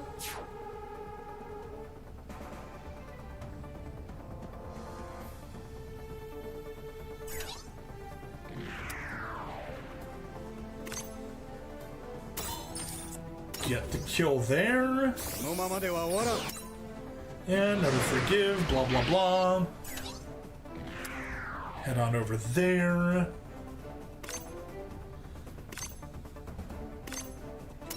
Boost range. Use your strongest attack. Do not support. Won't attack back. How convenient.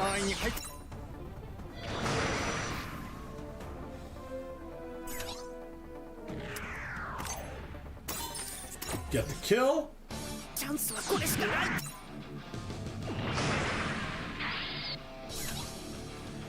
Alright. And now the moment of truth. If we attack with you, target you, all those support attacks, Lacus,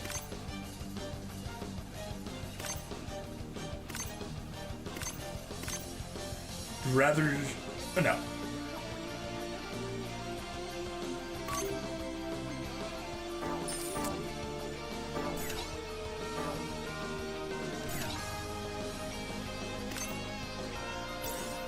I messed it up even more. Yeah. We wanted to be at range 3, not at range 2. Ugh. So many mistakes. But that's why you gotta take a few stabs at it. Versus, let's say hypothetically, Amuro. MP to max. You take the EX. So...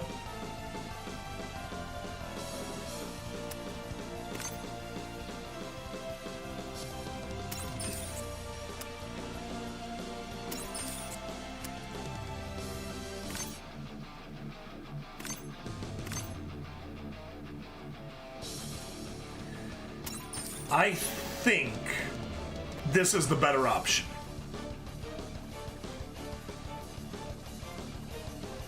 Because that's 178,000 in raw damage, plus whatever boosts we're gonna get. I think we have to go with this.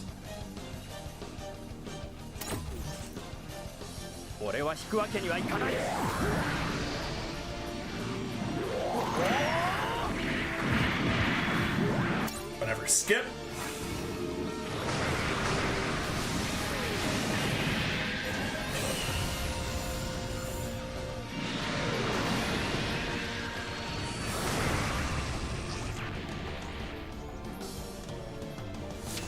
$123,000 total score. Boo!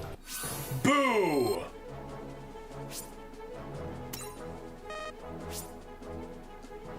At least we got all the rewards here.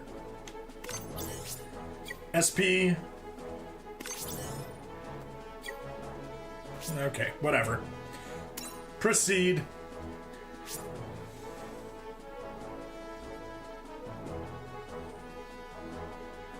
But yeah, if we had gotten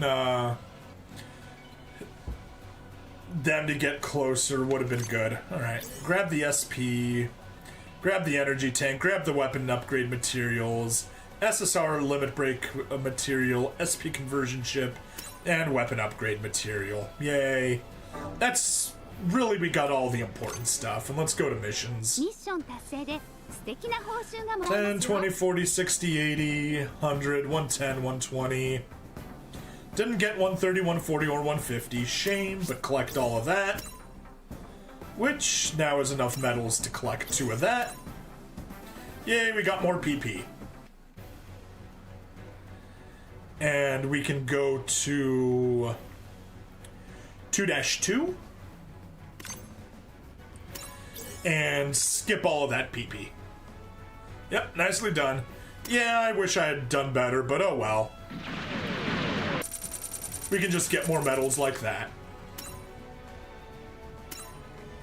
Let's go to the shops, see what we want to buy. How many you? 89, 124. So let's start with purchasing you. Max. From 18,000 to 14,000. Yeah, not even a... no contest there. Grab you. Alright, what else do we want to grab? We do not care about those lower ranked ones. Unit upgrade. Yoink. Character upgrade. Yoink. Supporter upgrade. Yoink. Do I go for the capital just for shits and giggles? May as well. It'd take me down to nothing. Cool. However, we are not entirely done. Start the event without using PP. Proceed? No. Use my PP restoration items. Go full PP. So that was 90,000. The question is, will I score 90,000 credits to make up for the money that I'm spending? Or that I spent on this.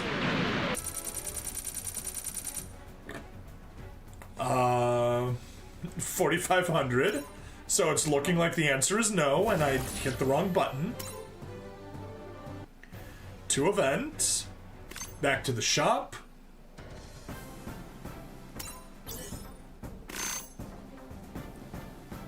It'll get 2,000. Yeah, not even close to worth it.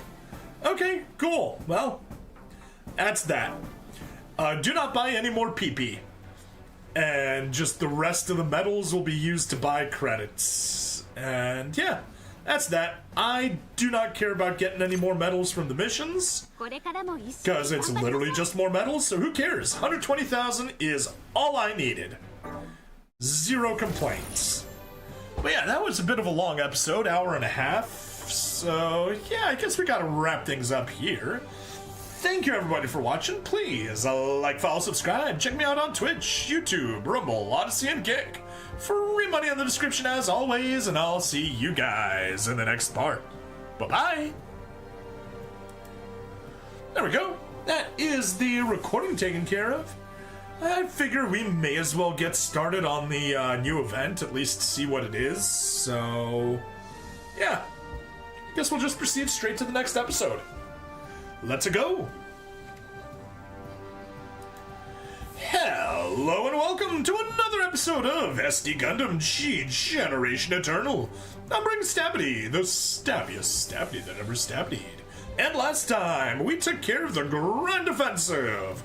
We didn't get all of the medals, but we got enough of them, so we're good. Now, I want to see what this To Changemakers event is. Ooh. Hathaway's Flash pre-release celebration. Exploring the origins of consequential figures who rose up against the Earth Federation. So a bunch of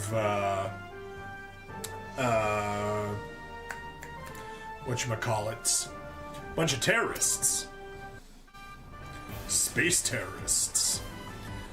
Alright, how many stages do we have here? Okay. 7 plus, I'm assuming, 3 hards. Yep. Simple enough. Alright, guest battle. Earth's inhabitants and space noids. Ooh, and we'll get ourselves an event, Yakushiki. Ooh, and look, now you can show you what it looks like when it's SP'd, what it looks like when it's SSP'd. Show max up, boom, boom. Ooh! Gets a new attack. Mega Bazooka Launcher SSP? Ho ho ho ho ho! Alright, anyway, let's sortie. Guest battle, and guest battle is only guest forces. Yes, that's fine. Let's go!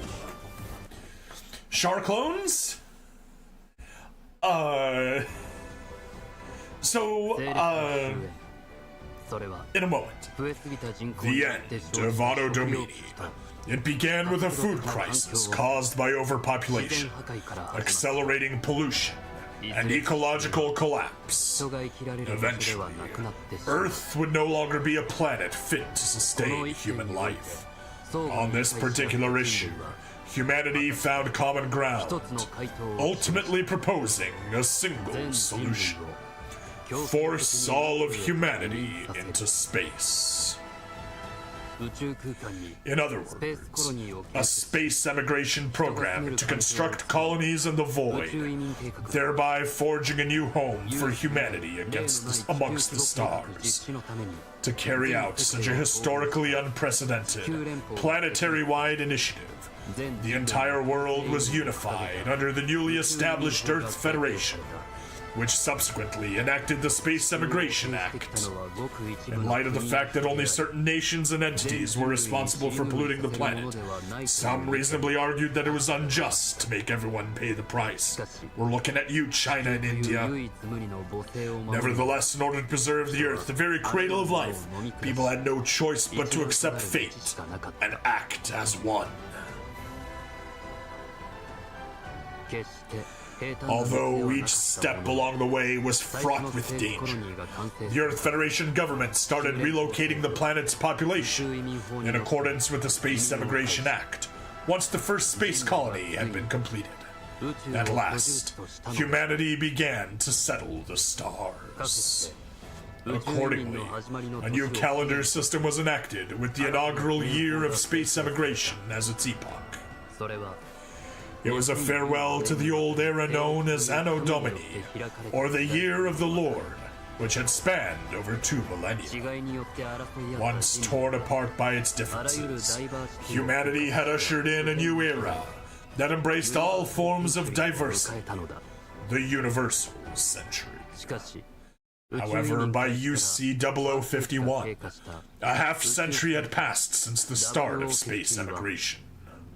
When more than 80% of the global population had migrated into space, the space emigration program was suddenly suspended. When groups who sought to stay on the planet emerged, the Earth Federation government recognized their right to.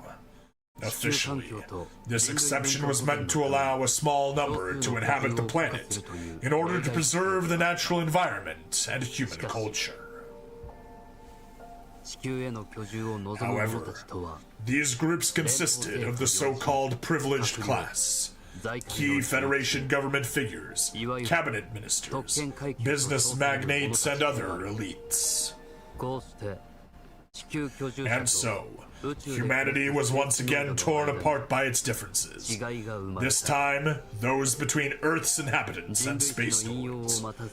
No citation of human history is needed. Differences give rise to division and discrimination, which in turn spark the emergence of those who seek justice. Following the pivotal year that was UC 0079, numerous individuals rose to challenge these inequalities igniting conflicts that would span the solar system. Drawing upon these historical facts, we will explore the backgrounds of those who challenged the Earth Federation and shed light on their underlying motivations. The year is now UC 0105. Over 100 years have passed since the dawn of the Universal Century, and the time has come to reflect on that history.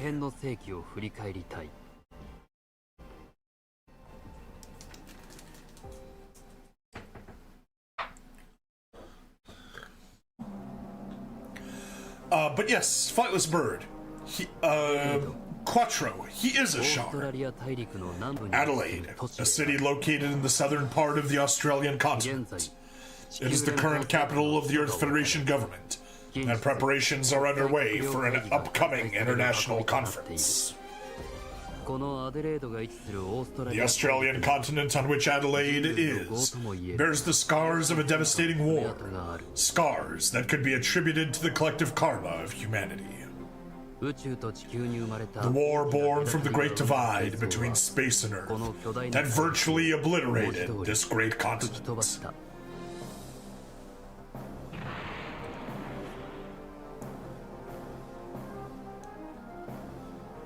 The Zeon War of Independence. UC 0079. The Principality of Zeon formally declared war on the Earth Federation, giving them literally 3 seconds. Not but 3 seconds later, it launched a surprise attack on the Earth Federation Forces fleet, multiple space colonies, and the lunar city of Grenada using nuclear, biological, and chemical weapons. In addition to Grenada, it had seized sides 1, 2, and 4 by the next day. Then, it turned those very colonies into massive weapons. These massive weapons, 6.5 kilometers wide and 30 kilometers long, rained down upon Earth's major cities, wreaking apocalyptic levels of havoc upon the planet. Just one. The impacts unleashed colossal tsunamis that swallowed entire coastal regions, and the airborne debris polluted the skies, triggering catastrophic climate change. Just one colony that broke apart in the atmosphere.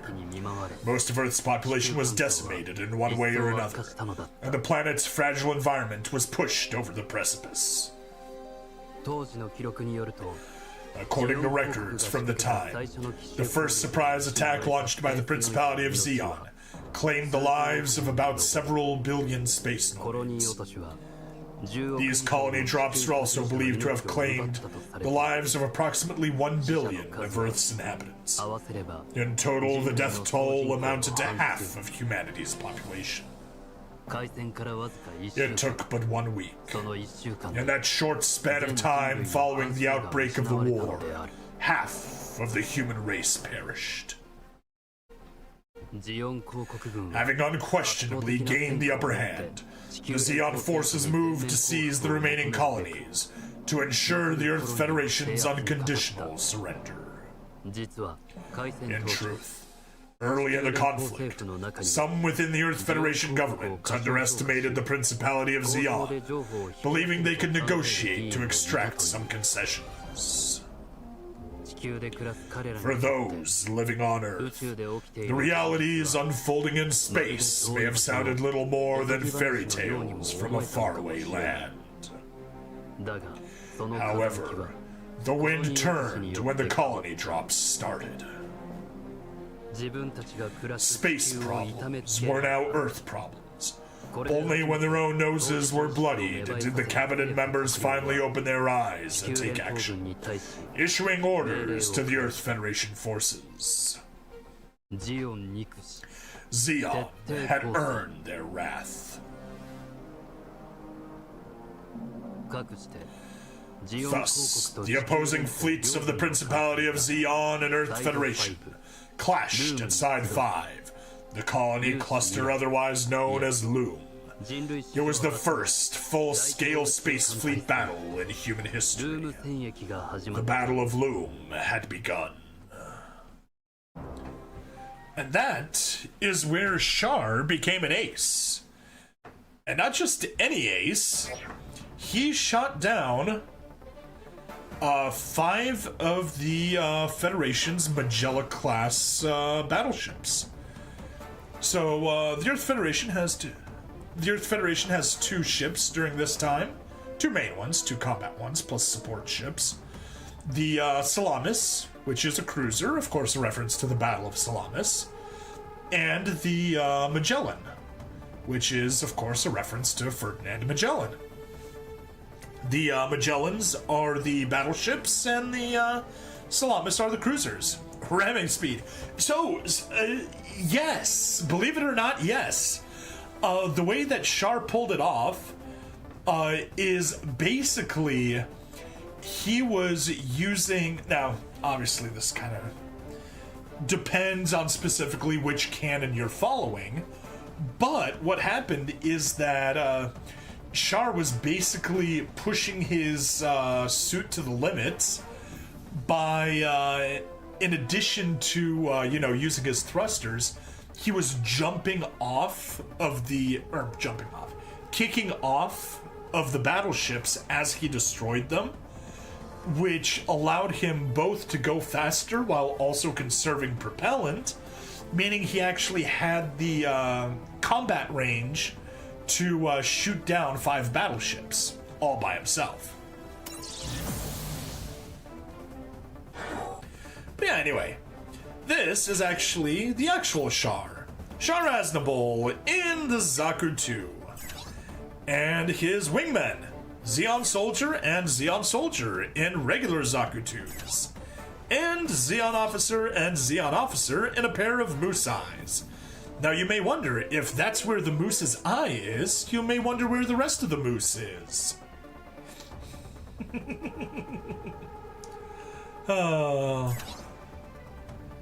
Ooh, 3 chance steps, not bad. Yeah, there you go, kick, Zaku machine gun, Zaku bazooka. So yeah, this is what I was talking about. He just kicked him. 3,500 melee, 3,300.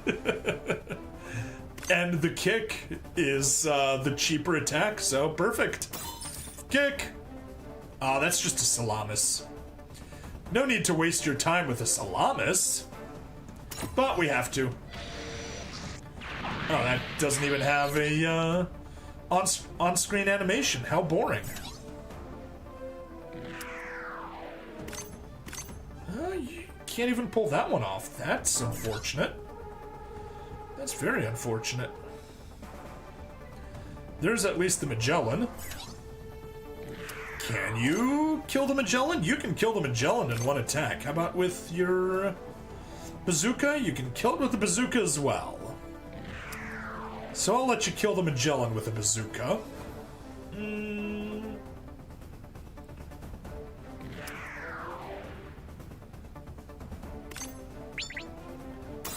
I'll get you with a kick again, first. Then go all the way out there, back up 1 space. Use the bazooka, turn off fast forward just so we can watch the bazooka.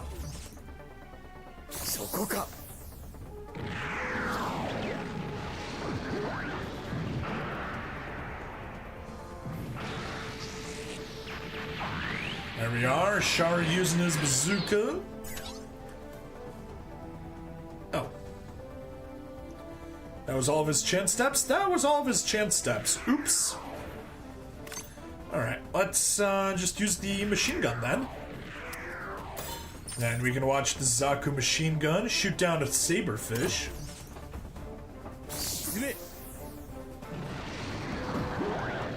I actually named my first smartphone Saberfish.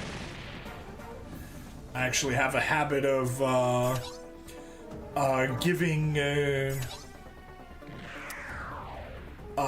names that reference Universal Century planes and space fighters to my phones. So, I've had Saberfish, Saberfish 2, Tin Cod, Flymanta, Don Escargot, Deprog. a wide selection of units. Anyway, yeah, I guess you got no choice. Zaku machine gun, that's not in range.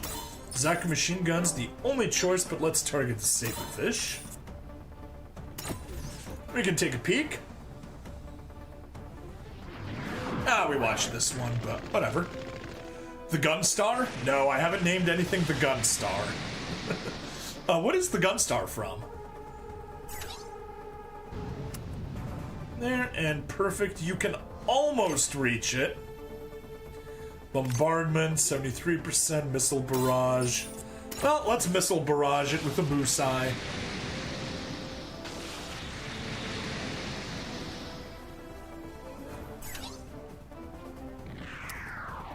Shame you can't reach it. Oh well.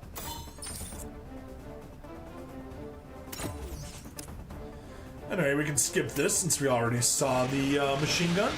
The Last Starfighter, yes! Technically, don't know if it was the name of the craft, but the type of craft. Yes, I'm like, it's familiar, but where's it from? Oh, good movie. Good classic movie. I remember watching that. The CGI, kind of crappy, but I enjoyed the movie.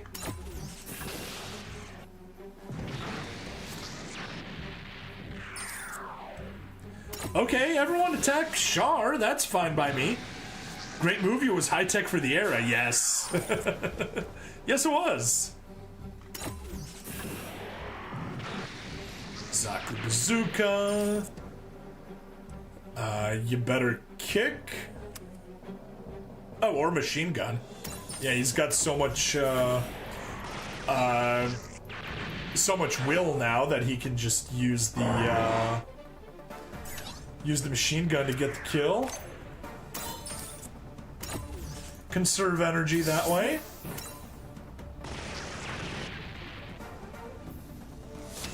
Yeah, we got it. Stage clear.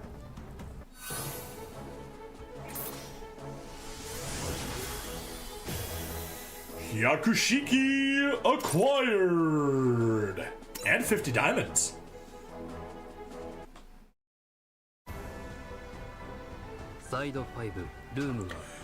Inside 5, the ferocity of the battle left Loom in ruins.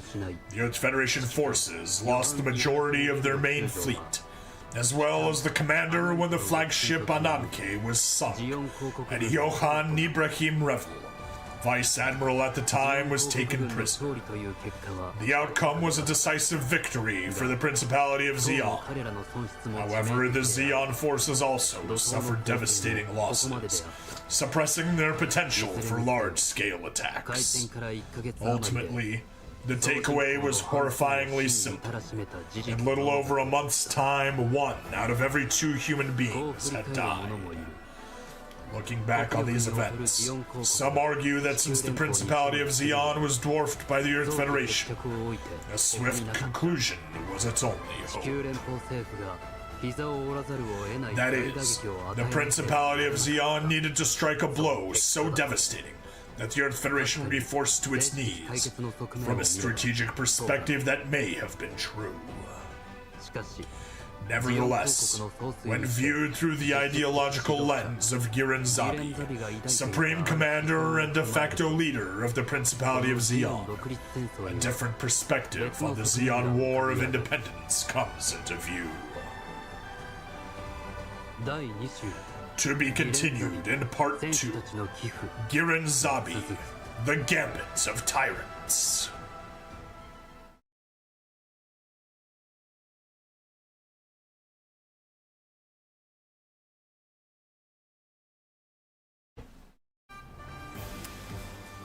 Alright. And cool, that will give us a Hyakushiki upgrade token. Second token. And third token at stage 6.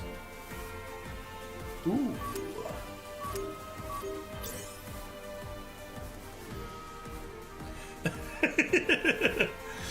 The Supporter is a movie. It's not a character that's doing the supporting, it's a movie that's doing the supporting. That's just silly. I wonder what title will we get here. Stage 6 first clue reward, okay. Blex 4. Oh, that'll give us Quattro Vagina.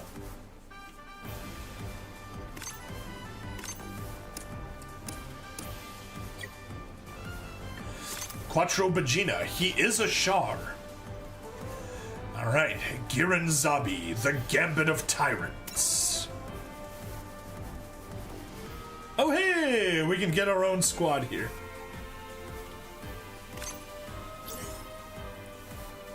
Literally anybody. But with a recommended combat power of 2500.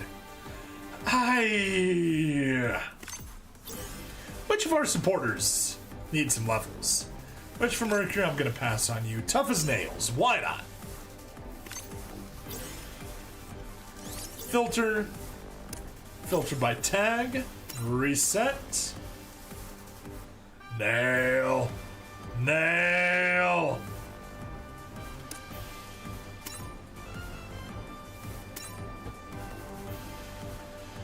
Oh, Gundam Hajiroboshi is that, but he's already level 89. I don't want to use him here. Petulia's 90, 90, 84. There we go. Gundam Astaroth. Works for me. Let's get an appropriate attacker. And I guess filter by series IBO. 52? Works for me. We're all 52. Yeah.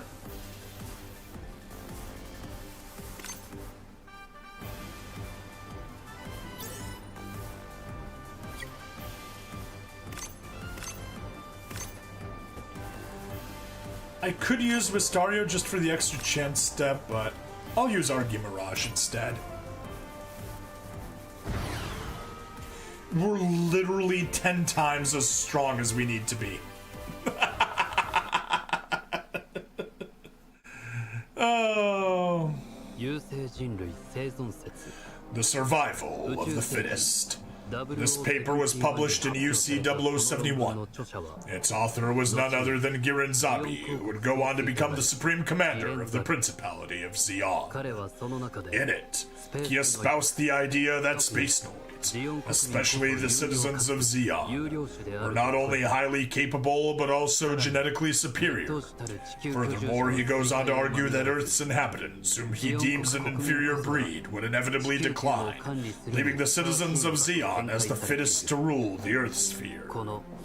This supremacist ideology resonated with space noids, who harbored resentment towards Earth inhabitants, and they embraced it enthusiastically. This momentum was undeniably a contributing factor in the Principality of Zeon's stunning success, which allowed it to defy the odds following the outbreak of the Zeon War of Independence. After emerging victorious in the Battle of Loom, Giran entered into negotiations for a ceasefire agreement, aiming to bring a swift resolution to the conflict. The negotiations were held in Antarctica, where the Principality of Zeon demanded nothing short of unconditional surrender. The agreement was signed, and Giran was convinced of his victory. However, General Johann Ibrahim Revel, who had been taken prisoner, escaped from Side 3 at this critical juncture and broadcast a message to the Earth sphere. The message re-examined the origins of this war, but it also sharply criticized the atrocities committed by the Principality of Zeon. And it ended with the famous words that pushed the Earth Federation forces, who had been leaning towards a ceasefire, back into continuing its war. Zeon's forces are depleted. No, Zeon is exhausted. General Revel saw the inner situation of the Principality of Zeon with his own eyes, and realized that they were fighting under extreme conditions. With this statement, the ceasefire agreement between both sides was rendered null and void. The only agreement was reached Only agreement that was reached was confined to the rules of engagement, which prohibited the use of weapons of mass destruction, including weapons, nuclear, biological, chemical, and colony drops. Moreover, some Eveling general rebels escaped to an internal conflict within the Zabi family, attempting to topple Giren. The truth of the matter remains unclear. Following this, the Zeon forces under Giren's command launched one Earth landing operation after another, until they occupied most of Earth's surface. For a time, the advantage was theirs. However, just as Revel had predicted, the Earth Federation forces eventually regained ground, turning the tide and pushing the theater of war into space.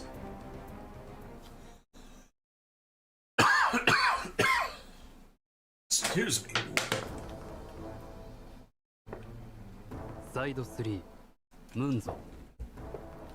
Side 3, also known as Munzo, as it was located on the far side of the moon. It was the most distant space colony cluster from Earth. At the time, these sealed colonies, which were comprised of over 40 installations, were home to more than 150 million people. One of those colonies was infamously converted into a laser cannon in the final days of the Zeon War of Independence. This national project, which necessitated the forced evacuation of all 3 million colony residents, was conceived by Giren and carried out with the approval of Degwin Sonozabi, sovereign of the Principality of Zeon. It was a strategic weapon designed to annihilate the Earth Federation forces' main fleet in a single shot. Thus was born the Solar Ray, a 6-kilometer-wide laser cannon.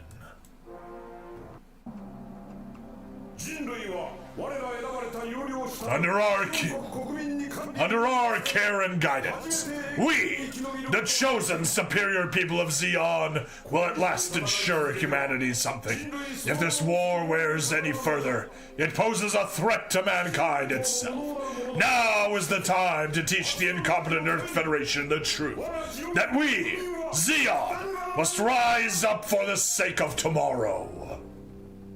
The battle that raged around the space fortress Abawaku effectively marked the end of the Zeon Independence War. The battled, there's no D at the end of battle.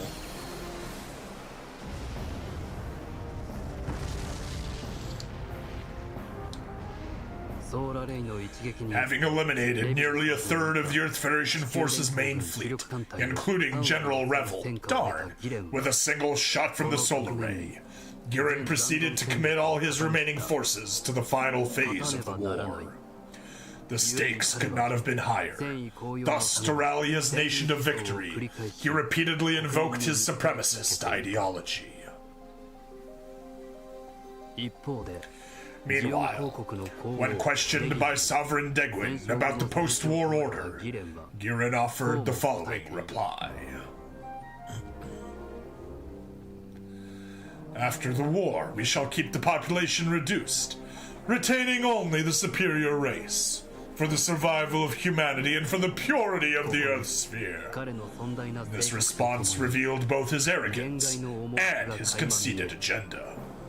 The war that Girenzabi waged was an efficient means to directly curb the overpopulation, which was the main threat to the natural environment.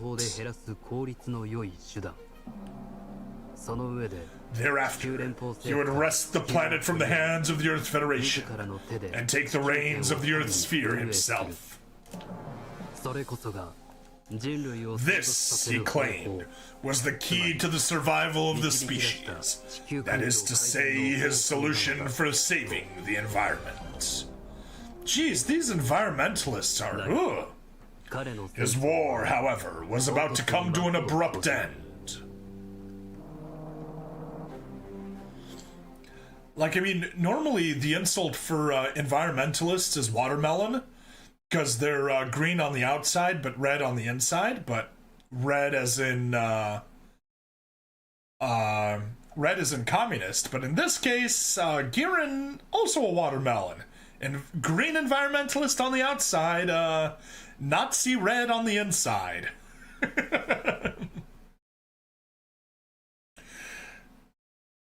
Actually, while he's there, let's backtrack a little bit. We mentioned the speech that Johann Ibrahim Revel gave. I did record this back in 2014 for the hashtag Gundam for the West project. Really fun. I live tweeted the entire 1 year war on Twitter, just taking clips, pictures, albums of manga, and just kind of tossing them all together. It was a really, really fun project. Of course, it took a bunch of time also, but hey, you know, it happens. Anyway, fellow Earth Federation citizens, fellow survivors, I appeal to you all. Zeon is exhausted. It is low on troops, low on ships, weapons, and even ammunition. Why, then, I ask you, should we surrender? Dear fellow citizens, our true enemy is no longer Zeon, but our own weak-kneed civilian leaders. Hiding behind some notion of absolute democracy, they are reduced to absolute indecision. Why should we, the survivors of this horrible war, entrust them with the power to make decisions for us? How can we forget the arrogance of Degwin Sotozabi when he usurped power in Zeon? He claimed that the people of Zeon are a chosen people, that we of the Earth Federation are hidebound by archaic ways of thinking, and incapable of realizing the new potential for an expanded human consciousness in outer space. That there is no need for the people of Zeon to obey an Earth Federation run by outmodeled human relics. Well, fellow citizens, even though I am a member of our armed forces, I have to admit that if Degwin was referring to our corrupt Earth Federation bureaucrats, he was correct. But fellow citizens, we must not be deceived by Degwin Zabi simply because part of what he says is true. Zeon may be the side furthest away from Earth, but that is no reason to believe its leaders prattle about communing with the universe. Degwin Zabi must not be allowed to justify his vision of Zeon because of corruption in one part of our Federation. His words are dogma. The dogma of a man plotting a dynasty of Zabi dictators on Zeon. Even if we do the unthinkable and recognize the existence of the Zeon dictatorship, that in no sense means we must also sink to our knees before it. The Earth Federation is a government founded on the premise of sovereign individual rights. Mankind, furthermore, was able to advance into outer space as a result of the Federation government, which itself is a crystallization of all mankind's accumulated knowledge and experience. Now, Degwin's son, Giran Zabi, says it is the weak and inept Earth Federation itself that must be destroyed. Well, let him go ahead and try. Strike at the heart of our weakness. But what right does he, who slaughtered 4 billion innocent people, have to stake such a righteous pose? Giran Zabi tells us that mankind has violated the laws of nature by reproducing more than any other species. He tells us that mankind's population growth must be managed, because mankind must learn to inhabit the universe in harmony with nature. He tells us that the death of 4 billion people was merely expiation for our past sins against nature. Is Giran mad? What does he possibly think that the human race, that entire species, could gain from exterminating itself? There is nothing to gain. No! Giran is a despot trying to exterminate the very source of life that has supported and nurtured him. We, of the Earth Federation, shall never comprehend the monstrosity of his actions. And now, Giran threatens to crash Luna 2 onto Earth unless we surrender to him. What basis does he have for his demand? Is he in possession of some sort of absolute truth? No! He possesses nothing more than his own demented dogma. Is the entire Federation completely enfeebled, corrupt, and degenerate? Again, the answer is no. Many good, capable citizens have fought bravely against the threat from Zeon, and we are still strong and alive. So then, does Zeon actually possess an overwhelming military superiority over the Federation? Again, the answer is no! Fellow citizens, listen to what I say. Girin's threats are a mere bluff. Unworthy as I am of my good fortune, I was captured rather than killed by Zeon forces, and thus was afforded the opportunity to see the Zeon nation firsthand. I therefore can assure you that the people of Zeon are exhausted, and there is no way they can possibly strengthen their forces enough to carry out their threats. So I say to you, Girin Zabi, if you think you can send Luna 2 crashing to Earth, well then go ahead and try. Zeon's strength was expended in the Battle of Loom. There is no way they can create soldiers overnight, and Girin Zabi knows it. I therefore appeal to all the citizens of the Earth Federation, to each and every one of you. Zeon is exhausted. Now is not the time for us to kneel before Zeon. It is time for us to rise. Now, more than ever, is our chance to defeat Zeon. And thanks to that speech, the Earth Federation did not surrender. And yeah, basically, General Revel pretty much said, yeah, and we're gonna beat Zeon, and once we kick the shit out of Zeon, we're gonna kick the shit out of the Earth Federation government, because they're a bunch of corrupt pansies. And yeah, didn't work out, because Revel got killed by the solar ray. Kind of a shame. He was one of the few good guys in the Federation. At least among the military brass. Don't send out our mobile suits yet. Redirect half the vessels from Field S here. Damned Federation. Quite the display after losing the bulk of your forces. Alright. Destroy all enemy units.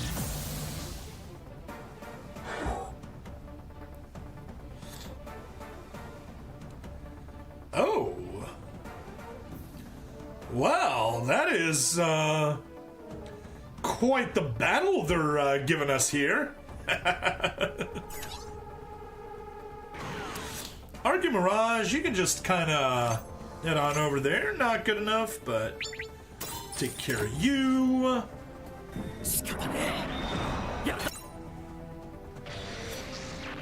Yeah, just use the knife. And hop on over, I guess, into the back row. That's in attack range. Good.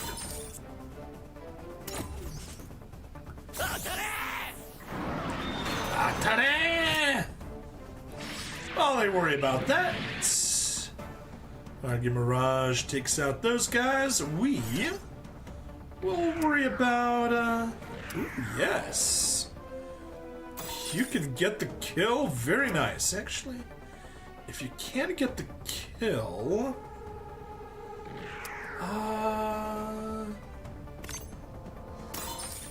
Diffuse beam cannon? Sure, let's watch the diffuse beam cannon, or not, it's just on screen.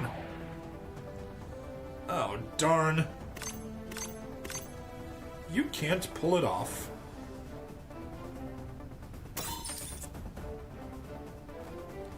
Yeah, I'll still take it.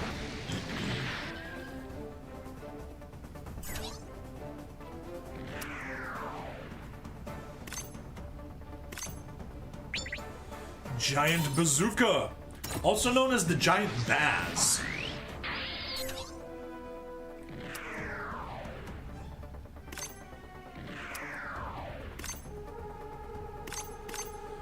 Heat Saber? Oh no, it wasn't enough for the kill. Darn it, I wasn't paying attention. Nope. Wait, you with the Beam Saber. Or Beam Naginata, excuse me. And pop over there. Oh, still not enough. Okay. I didn't want to skip that one, but whatever. That was probably the end of the animation. You can hop right there and bombard the GM and hope it hit, but it didn't. Oh well. Grab the kill. Pew.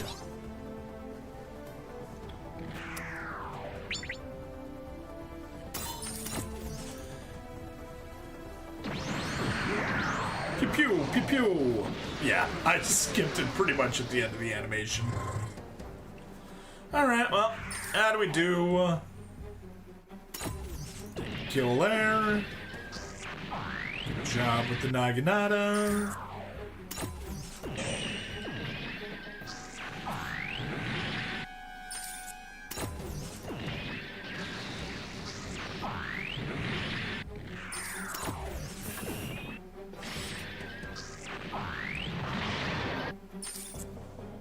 Oh, out of range. How unfortunate.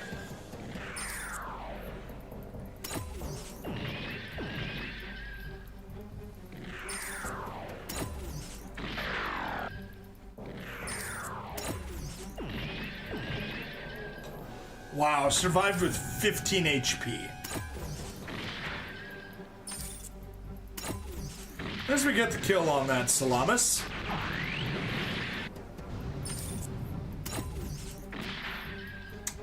Out of range again. Disgusting. Alright, well, just 6 enemy units left.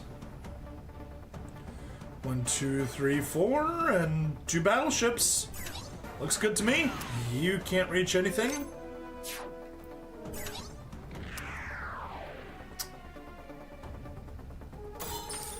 Oh well, that's all you can reach. So that's all you can do.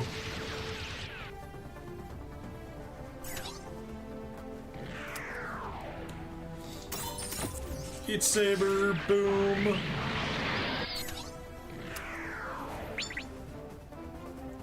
Hey, with the extra attack power, it's good enough to take it down.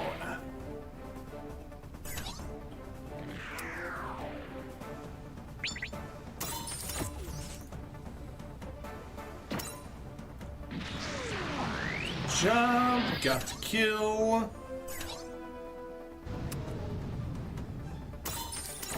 Oh, do the attack and it missed. Of course it missed. Alright, well, you gotta clean up. Kablooey. And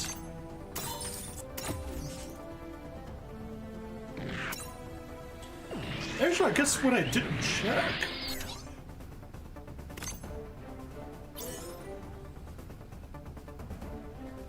Does it say what level they are? No, it does not.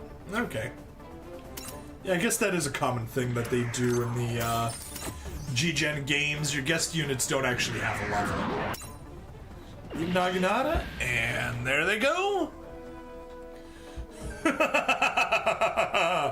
Is there anything that can stop my army?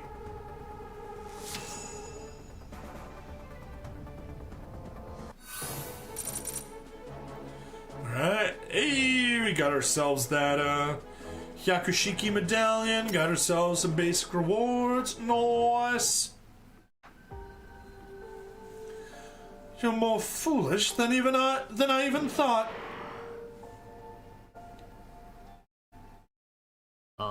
It all came to a head, including Girin's head. In the middle of the Battle of Abawaku, Girin Zabi was betrayed by his own blood, closing the curtain on his story.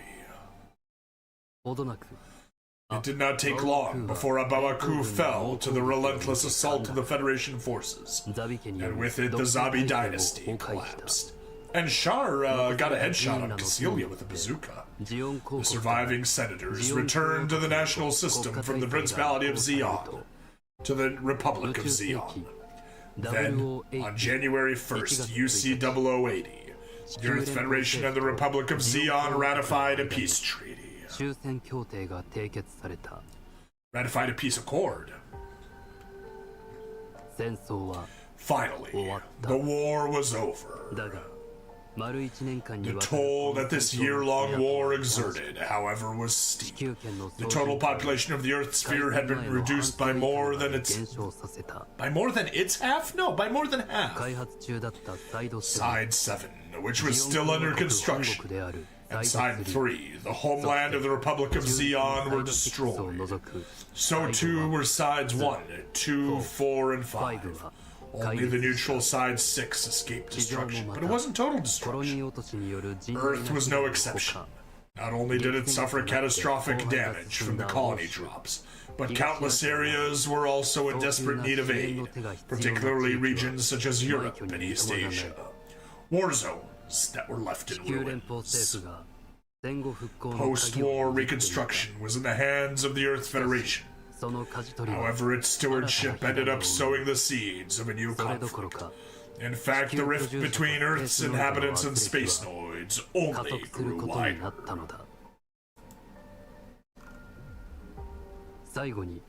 In closing, it is worth considering Giranzabi's own appraisal of the politics that shaped the universal century.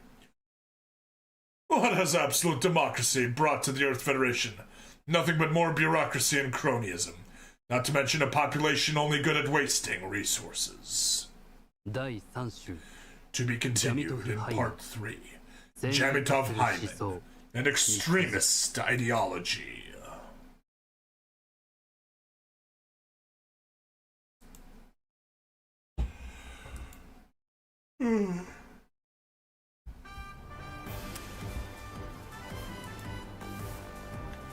Okay. Do we continue? What do we have left? 12 minutes. You know what? No. That's gonna be it for there. Let's go do other stuff around the missions that we can do. Just kind of kill a little bit of time, see what needs to be done. What can we do? Upgrade Gundam X? Absolutely, we'll do that. Develop wing, you know what? No. Let's get something else. Transfer a Kamara's Trooper. I regret that one even more. Yeah. Oh well. Let's hope that we get it, but we almost definitely won't, so we'll just have to develop one. Wow. Wow. Lucky us. Do you know how much I struggled to get that when we were grinding for units? Like, wow. That was massive luck that I did not expect to get at all. Transfer 5,000 capital, easy. Yeah, you still got things you need to do. Let's do the upgrade for the Gundam X. Switch to bottom. Oh boy. We had an upgrade, so that means every single unit now is showing up as new. Yay, that's never fun. However, we got a token, so let's go use that token. Proceed! There, give it a little boost, 1800, and we'll be grinding it out sooner or later. Yeah, no one else we can grab from that list, but it's looking pretty minimal by now. Let's head out here, head back in. Nope. Still appearing that way. Oh well.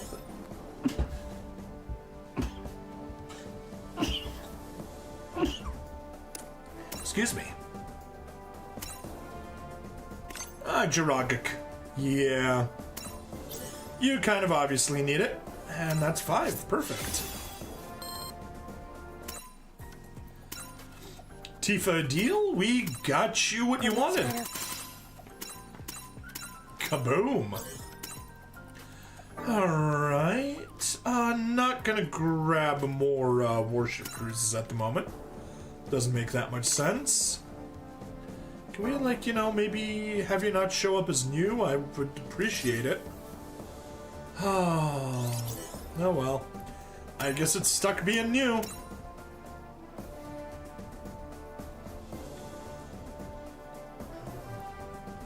I don't even follow the logic of what's new and what's not. Alright, Shiden, we maxed you out. Yes, we did. Oh, no.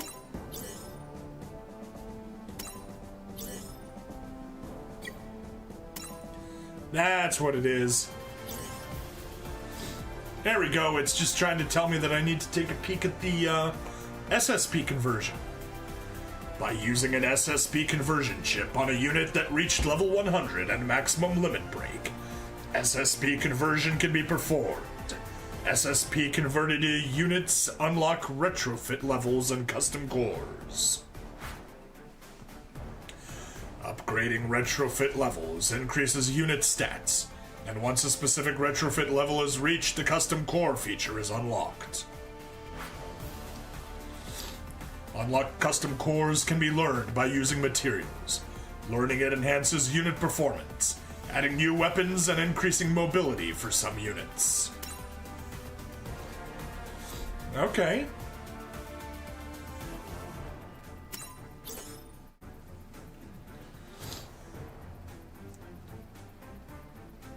Looks like we need a bunch.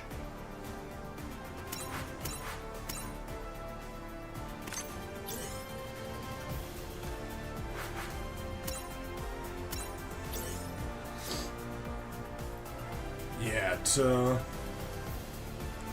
refinement level 1. Yeah. Okay, but that should hopefully get rid of all the news that are flashing everywhere. Finally! Whew. Ridden Go. Did we already, get you maxed out? Yes, we did.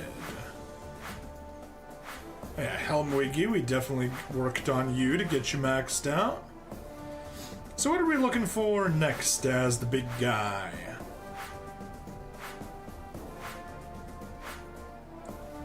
There we are, it was the Barbados 4th form. Hey, and we purchased you from the event. Perfect.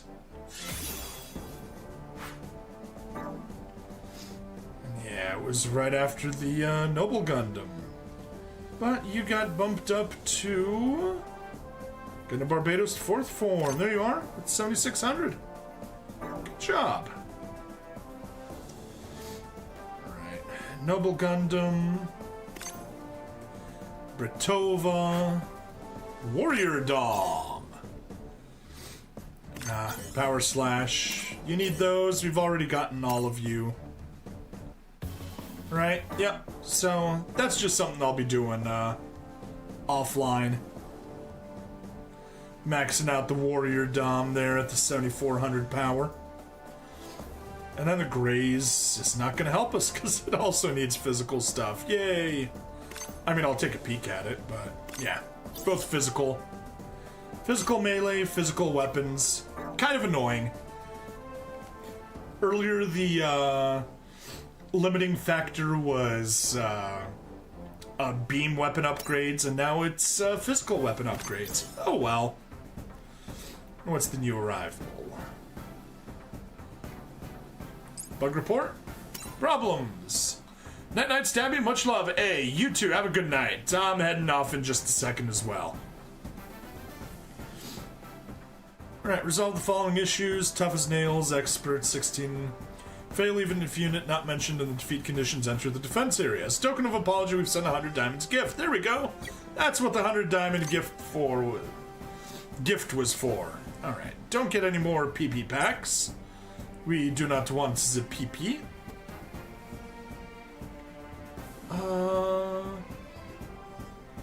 Okay, yeah, and all those parts we sold, or all those units we sold, definitely helped us. Do we want to max out the Chive? Yeah, versus what do you do? Protagonist and rival. Oh. And I that, let me go back to stage. What is our next Master League? It is Rival and Lightning Fast. Yeah, I'll just keep the Lightning Fast boost. It's the better one. Gives me a really solid team here. Honestly, with Rival... No, I'll stick it all to Lightning Fast, that way everyone gets the boost. But if anything happens, I can absolutely replace the Destiny Impulse with a Sazabi. I'll lose the supporter boost, but I'll have everything else. Now I should probably put a defender in there. We'll see. We'll see how things go. So yeah, in that case, to the shop. G-Shop, and let's just max out Cecilia Zabi. Yay, progress. Woo. So let's go to upgrades, supporters. And where is Cecilia? There she is. Upgrade. Upgrade.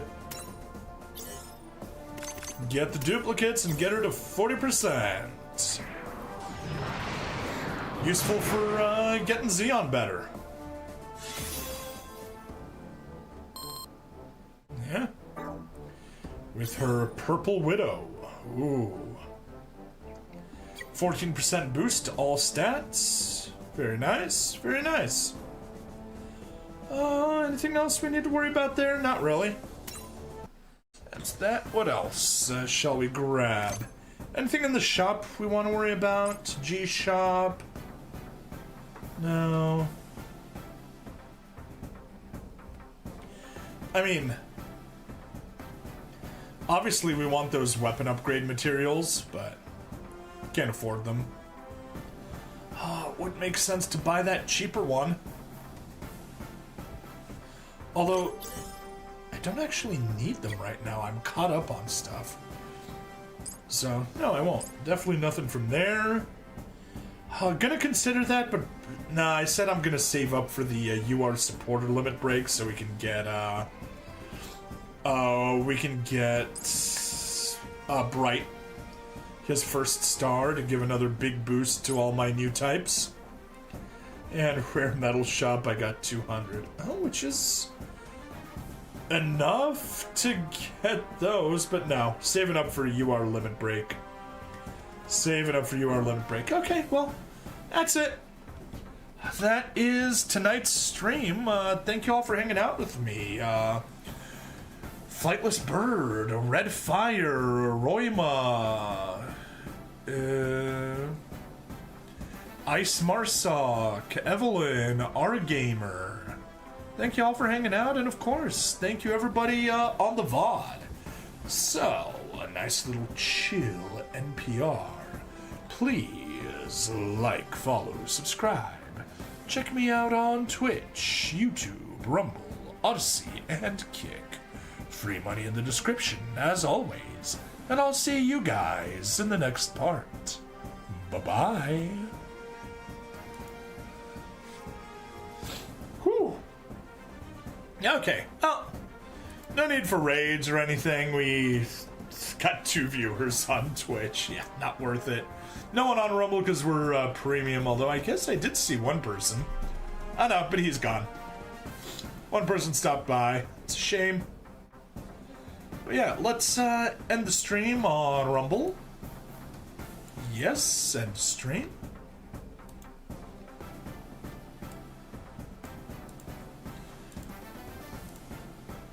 Which, now let's cut the Rumble stream completely. And let's cut the Twitch stream as well. And while we're at it, let's end the YouTube stream. Goodbye.